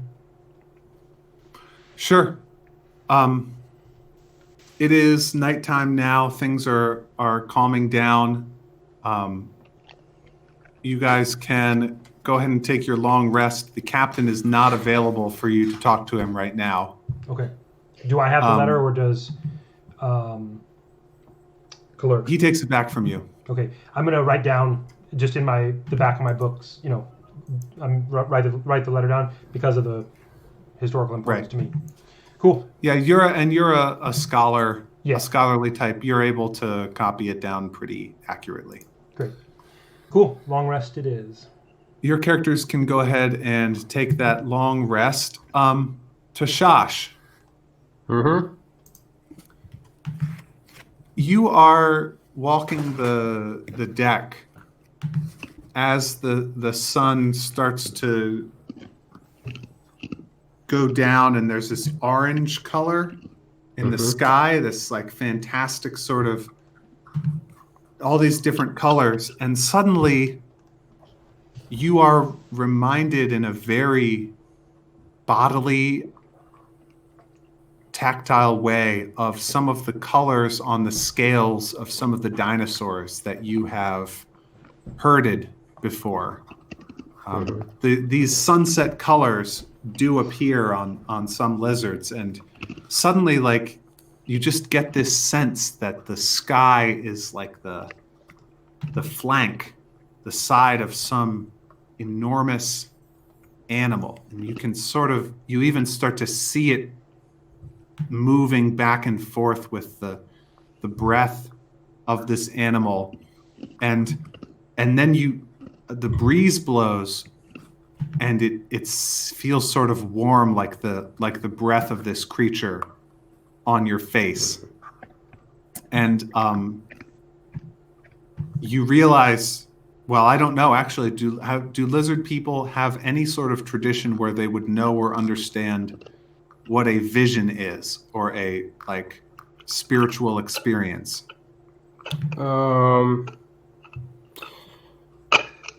Yeah, I mean, they have their shamanic orders, Okay. which are maybe a little more mystical, although those are, I would suspect as a ranger, he like knows about these kinds of things, or knows that they happen, but probably hasn't had a ton of direct. He probably hasn't had any himself. Okay. So yeah, you can make me a religion check. Religion. 17. Okay. Yeah, with a 17, you're aware that this kind of experience is something that is sort of shamanic in nature. And so when you hear a voice start to whisper to you with the breath of that wind, you are able to mentally decide that it is not somebody talking to you who's physically present, but that you are having a divine encounter. And it says to you, "Have you ever wanted to be a dinosaur?"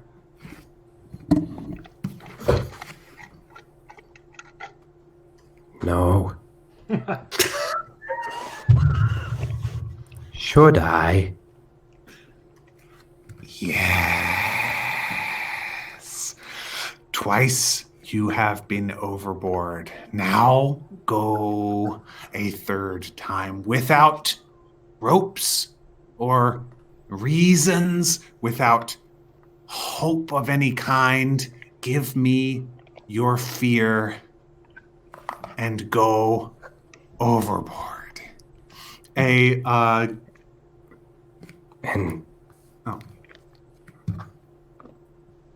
Where will this lead me? The experience suddenly stops. Sky goes back to normal. Voice disappears. Wind is cool on your face again. Make me a charisma check. Oh.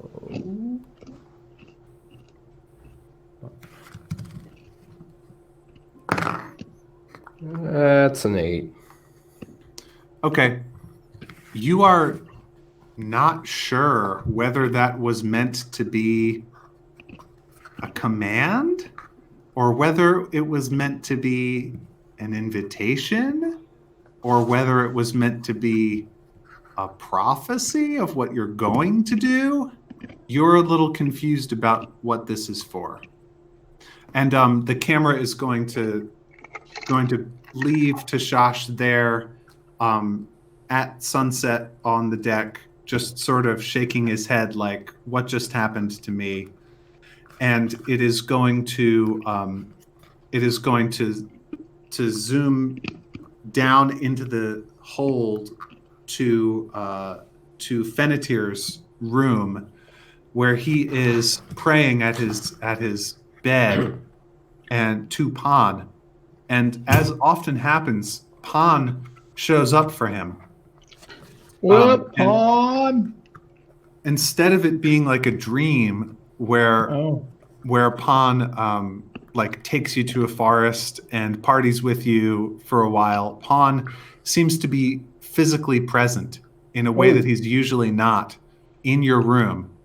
You don't think he is actually physically present because you're not completely bowled over, but his presence is elvish. No, he looks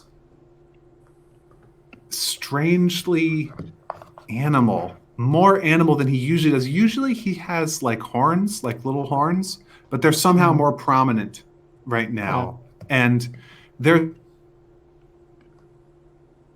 Uh-oh. So his horns are more prominent now. Horns more prominent. His horns are more prominent now, and he's always been wrinkled and old looking, but now a strange kind of vitality pervades his features so that he seems like somehow both younger and more mature than before, and far less elven than he has ever seemed before. Pawn, looking good. What's up, bro? Hey, check this out. And he has a wooden model ship under his arm. Uh-huh. And he puts it on the floor of your room. He says, I stole that. Nice, isn't it? From who?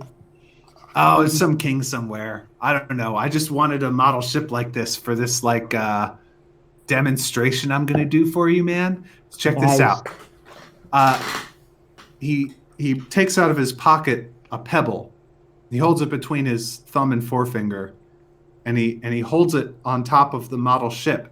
And he says, "All right, dude, prophesy. I'm going to drop this. What is this ship's fate?" I'm supposed to prophesy? Whatever, dude. Yeah, like say what's going to happen. The ship is going to get all of its tasks done and return home safely. He drops the pebble. The pebble bounces off the side of the ship and lands on the cabin floor.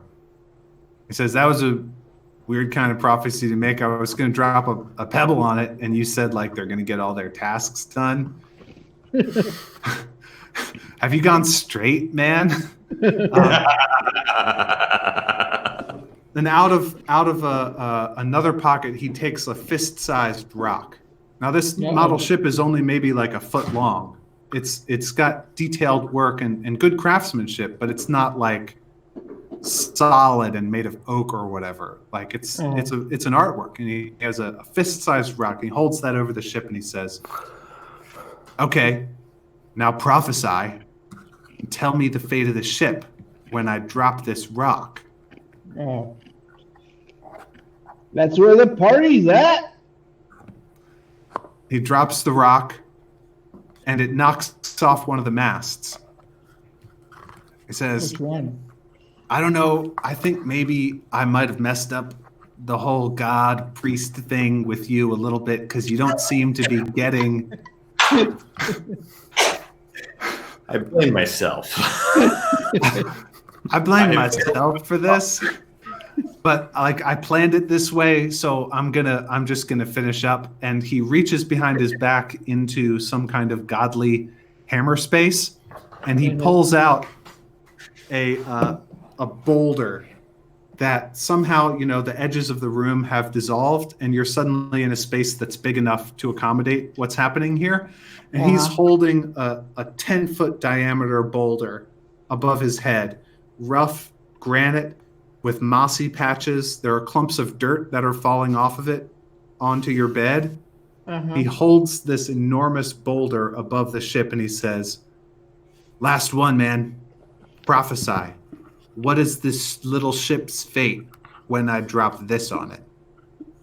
I don't think that the ship is going to make it. He drops it. The boulder knocks against the floor and leaves just splinters, breaks some boards. The ship is shattered into 1,000 little pieces. He says, "All right, that first rock is the kraken that you just caught. That second rock is like a real live adult kraken. And that third rock is Enma the Silver Squid. Uh-huh. It has become apparent that I need to get some facts into your head about who Palor is and how he works. That, like, he makes some air quotes with his fingers, that ship of death thing, that's not like a hard prophecy to make, especially when you are the one who is throwing the rocks. Now, let me let you in on something. So Palor and Oberon. I'm sorry? Palor's coming for us. Palor and Oberon think they run the Cloudy Sea. But there's some stuff that's about to happen. And they have no idea what kind of ammunition Karen is bringing into this thing. And you know, I might not be as strong as them, but I'm older than they are. And I remember what things were like before they even got here. And then he like waves his hand and there's like a Scooby-Doo sort of Wayne's World thing. And you see a vision of paradise. There are magical jet skis, like arcanely powered, plowing over the Cloudy Sea's canopy. Margaritaville by Jimmy Buffett is playing 24/7 in 3 ways. There are elven tourists there buying personalized Let's Get Crackin' airbrushed t-shirts from hula-themed burger joints. And they're taking squid sighting tours with Aarakocra native guides. Everybody's making money. Everybody's drunk all the time. There are paddle boats. There's mini golf. There are sailboat races for the rich people. You back off the vision. It fades. Pon says to you, all this, what I have just shown you, that is a possible future. We could get there. Gotta get there, man. But you've got to find that book. And I've, taps his forehead to denote thought.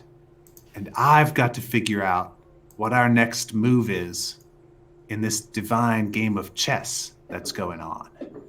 Well, nice. I could use a little help by getting the ship turned away from its current path and towards the book. I mean, I got this arrow that points at it, and all we seem to do is go in the other direction. He says, I think you'll find a way. And he's gone. In his godly way, he vanishes. The boulder is not still there. But there is a rock that is maybe bowling ball sized that is the same exact shape with moss in the same places as that boulder. And there is some damage to your floor, and there's a smashed model ship on the bottom of your floor. There's a pebble. Cast mend. I'm already on it, man. Sorry. I like to put it back together. Have fun. Go for it. While he's doing that, the camera is going to zoom out, and we are going to fly in to Captain Gorio's cabin. That night, and this is something that your, as before, you the players know, but your characters do not know. Although, I think that when this happens, your characters do get a dim sense that something has occurred. Although you're not going to understand exactly what. Captain Gorio has his maps spread out on the table in his quarters, and the leader of the Dark Elves is by his side. They're chatting. Gorio came this way after a clue from that ship that you met right out of the gate. But he hasn't caught Enma's scent yet. The clue hasn't really materialized. Northwest is where the giants dwell. Nebulaster and his ilk may have news of the monster that he seeks. Likewise, with the Aarakocra, who are sometimes useful allies, his enemy might just as well also be hiding in the Swamp Eternal, or out past the Ragged Edge, or even in the depths. Any of these would be a rational course of action. To visit Nebulaster, to visit the Aarakocra, to visit the Ragged Edge, to visit the Swamp Eternal. Enma might legitimately be found in any of those places. None seems better than the others to him at this stage, and he has to make a decision which way to point the ship. Players, your alignment with the fate of the Fujin has given you some limited power to steer that fate in the form of fate points. It's the same bidding rules as before. Your characters aren't aware that this is going on, but spending fate points to influence Goryo in this way can get you an experience point on that episode. So, fate points can be funneled into experience points in that way if you haven't. But he's at a decision point, and you have the ability to bid against each other to sway him.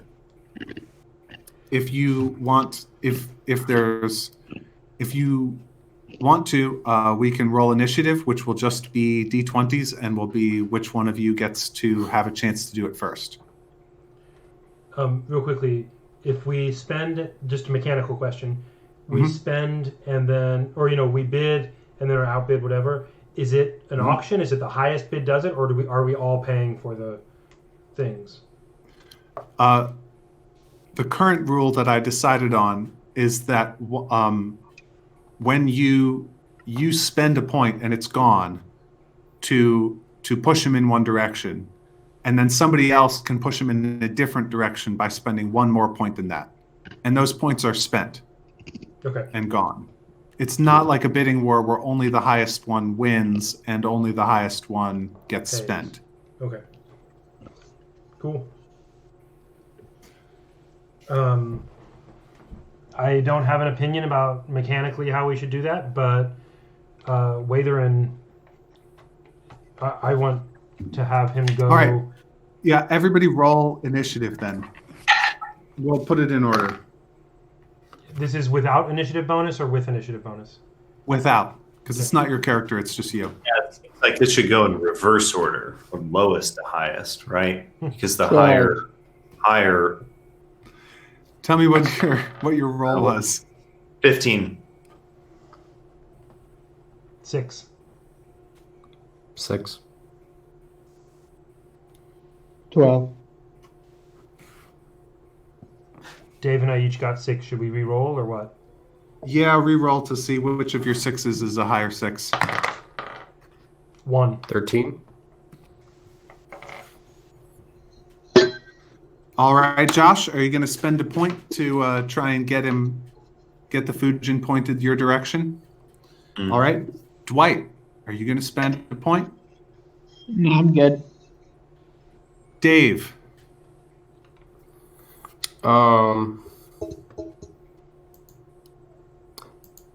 If I spend a point and then I get outbid, will I have a chance to go again? Yeah. Outbid. Okay. Oh, I thought you only got one chance to bid. No, this is like a initiative order.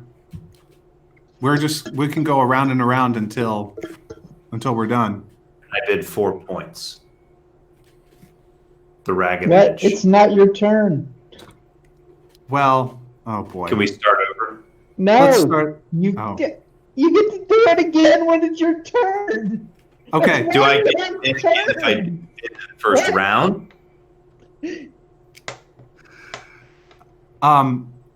I think that I was not clear that we were going to go multiple times, but I thought that it would have been clear from saying that we were going to roll initiative that we would do multiple rounds like in a battle. If you pass on the first wave of bidding, are you allowed to jump in on the second wave? Oh yeah. Okay, then check. No points bid. Okay, Dave. Are you going to bid? Um, You're going to spend some points to influence Captain Gorio in some way.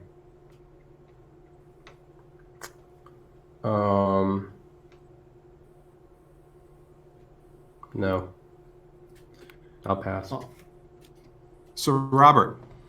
From our given position, can you tell me in which direction the main things are?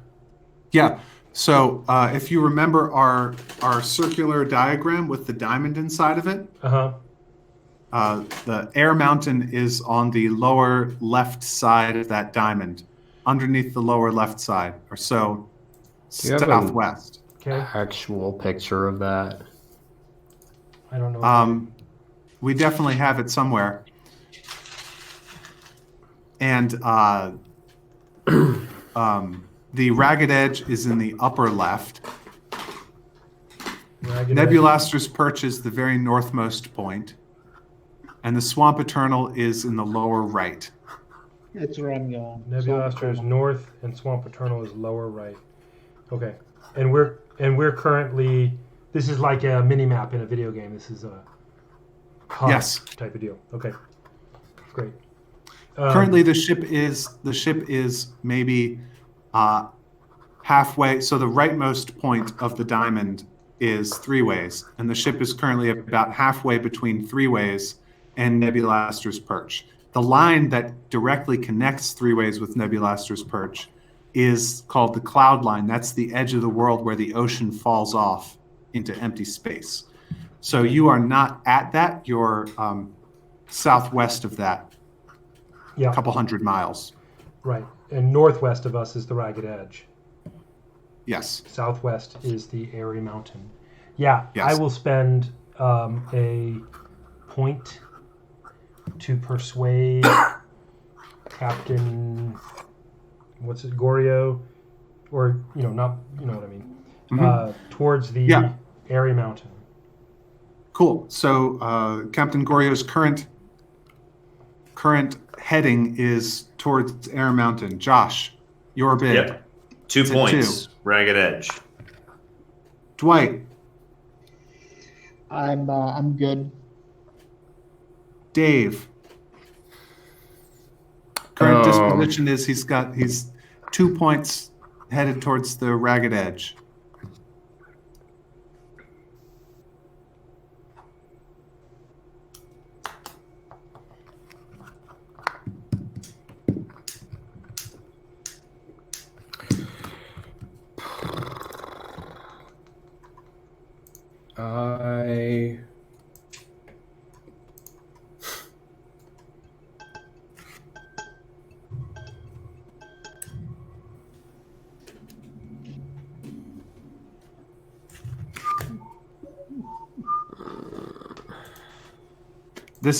This kind of thing is the only thing that your fate points are good for. Yeah.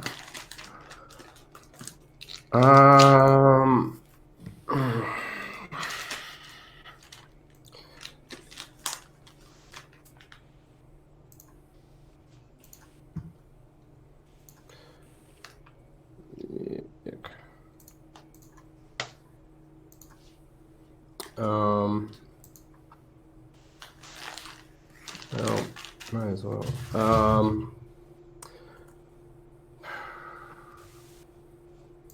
You have enough fate points to overpower them all in an instant.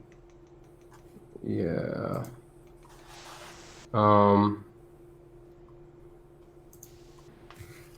And I'll say this maybe to make it easier, that once Captain Gorio decides on a course of action, he's not going to make another decision like this until he's gotten there, or unless some extremely odd and emergency event happens. He's going to stick to his plan. It's not going to be like every episode you're going to be bidding to decide the course of the ship. Like, if he decides to go to a place, he's going to go there. All right. Well, I'll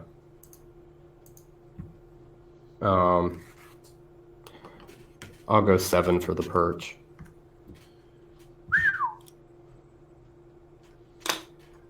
So, Robert. I can't do anything with that. And Josh and Dwight? Yeah, should have saved my points. I'm good. All right. So Josh, I did. take away 2 points, and Dave take away 7, and Sir Robert take away 1. And Gorio Now I have all the points. turns to the Dark Elf and says, "Yes, our current course is a good one. We will see what the giants have to say about this. Surely they have some information. Surely they have studied the other giant things such as themselves that dwell in this place. We will talk to Nebulaster." He pokes a finger down at Nebulaster's perch, and they nodded at each other. And that is where we are going to stop for tonight. You may consider yourselves in Act 2. You may consider the Fujin out on the world map. Great. You are free to Wunderbar. move. You are free to move about the Cloudy Sea according to the rules, which you now know what they are. Excellent. Great. So let's do experience. Weatherin, did you take any risks to help your friends or teammates? Risks to help my friends or teammates. Shipmates. Yeah. I was. Yeah, in weather and You did get out there. You did get out there and fight. The fighting and the Nothic thing, he was about to try to. He was working on the Nothic thing before that. Before he got blasted. Give yourself a point for that. Which is a risk.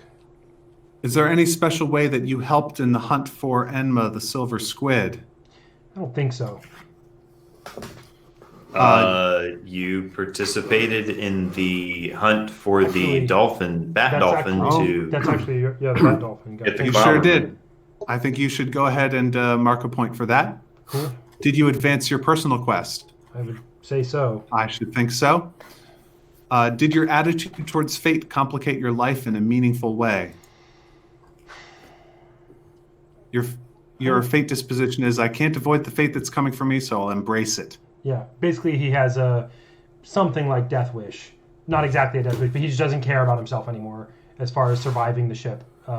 Did he implement that in any way that cost him something, or that showed that particularly? I've been doing that in every battle. I've been trying to be pretty reckless, but I don't think it has complicated things for me yet. So I can't think of a way that it has complicated his existence on the ship. Okay.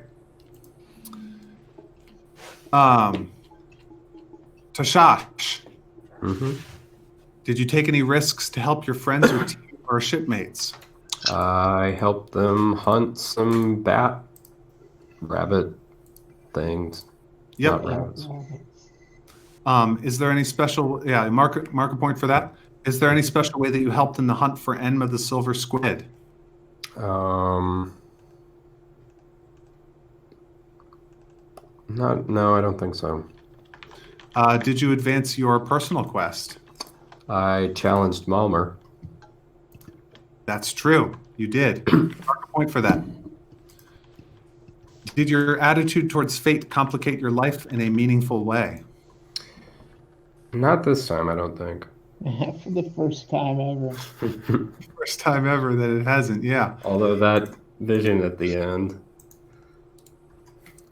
Fennetir, did you take any risks to help? Did I get the... You said one for the fate, for buying fate? Oh, yeah, that helps advance your personal quest. If you decide to use it to send the ship towards where your personal quest has you going. Oh, okay. So that... Right. Matt, just real quickly, because I did. Is that an additional experience point for me, or is it just I got one for that check item? You can only get one. Great. For each item per episode. You can't get. Okay. Cool. So I'd still only get 2. Yes. Fennetir, did you take any risks to help your friends or shipmates? Yes, I argued with my god, and he said to prophesy, and I tried to turn that prophecy into a positive thing for my shipmates. Oh boy. Okay, sure. I think because your relationship with Pan is very important for you, talking back to him in that way may represent a risk. Mm-hmm. Sure. That's creative. Go ahead and mark 1 point for that. Is there any special way that you helped in the hunt for Enma the Silver Squid? I got that bat dolphin. You sure did help with that. Did you advance your personal quest? I did not. Did your attitude towards fate complicate your life in a meaningful way? I don't think so. All right. Did I do the secret thing? Yes. No, none of you did the secret thing. Okay, that's all for tonight. Thank you for joining us. What about Josh? What? What about Josh's character? Oh no, sorry, Malmer. What am I thinking? It's because I put this this LibreOffice document in front of your face. I forgot you existed. I'm sorry, Josh. It's okay. Yes, Malmer, did you take any risks to help? I just took a risk for my teammate. Yeah, Arguing so with the absolute. I tried to protect my teammates on the hunt, and I also protected Watherin when the Nothic turned its eye towards him, and I threw myself bodily in between. Sure. Yeah, take one for the Nothic. Is there any special way you helped in the hunt for Enma the Silver Squid? I think this is where the bat dolphins come in. Yep. Did you advance your personal quest? I did. I did. talked to Aku about and to the captain. Sorry, talked to the captain. Oh, your most important conversation about that personal quest was not with either of them. But with Chernobog himself, as I parsed through the entrails of the bat dolphin, leveraging the arcane potency of something that I had just hunted. No, the Nothic told you something. Oh yeah, well that too. Well, that's He something told that you- happened to me. To fulfill your quest. You must go past the racket edge. So that you get a point for getting that clue. Yep. Did your attitude towards fate complicate your life in a meaningful way? Yes. So this is where I don't know if this is double dipping, but placing my okay. The moment where I tried to convince the crew that united we stand stronger, trying to take that moment to grab the floor and convince everybody, use it as a stirring moment to try to instill unity among the crew to solidify us all as allies. Okay. Yeah, it was kind of a weird time to do that. So, yeah, I mean, if you take a fate point for that, there might be social repercussions. Right. But yeah, go ahead. Okay. Cool. Is that everybody? What about you? Did you do the secret thing? I don't count. He's always doing the secret thing. Mm-hmm. No, I have my own success or failure criteria. Okay, that is all for tonight, actually. Thank you for joining us. Tune in this same time next week for another exciting episode. And remember, failure is beautiful. Not as beautiful as amazing success.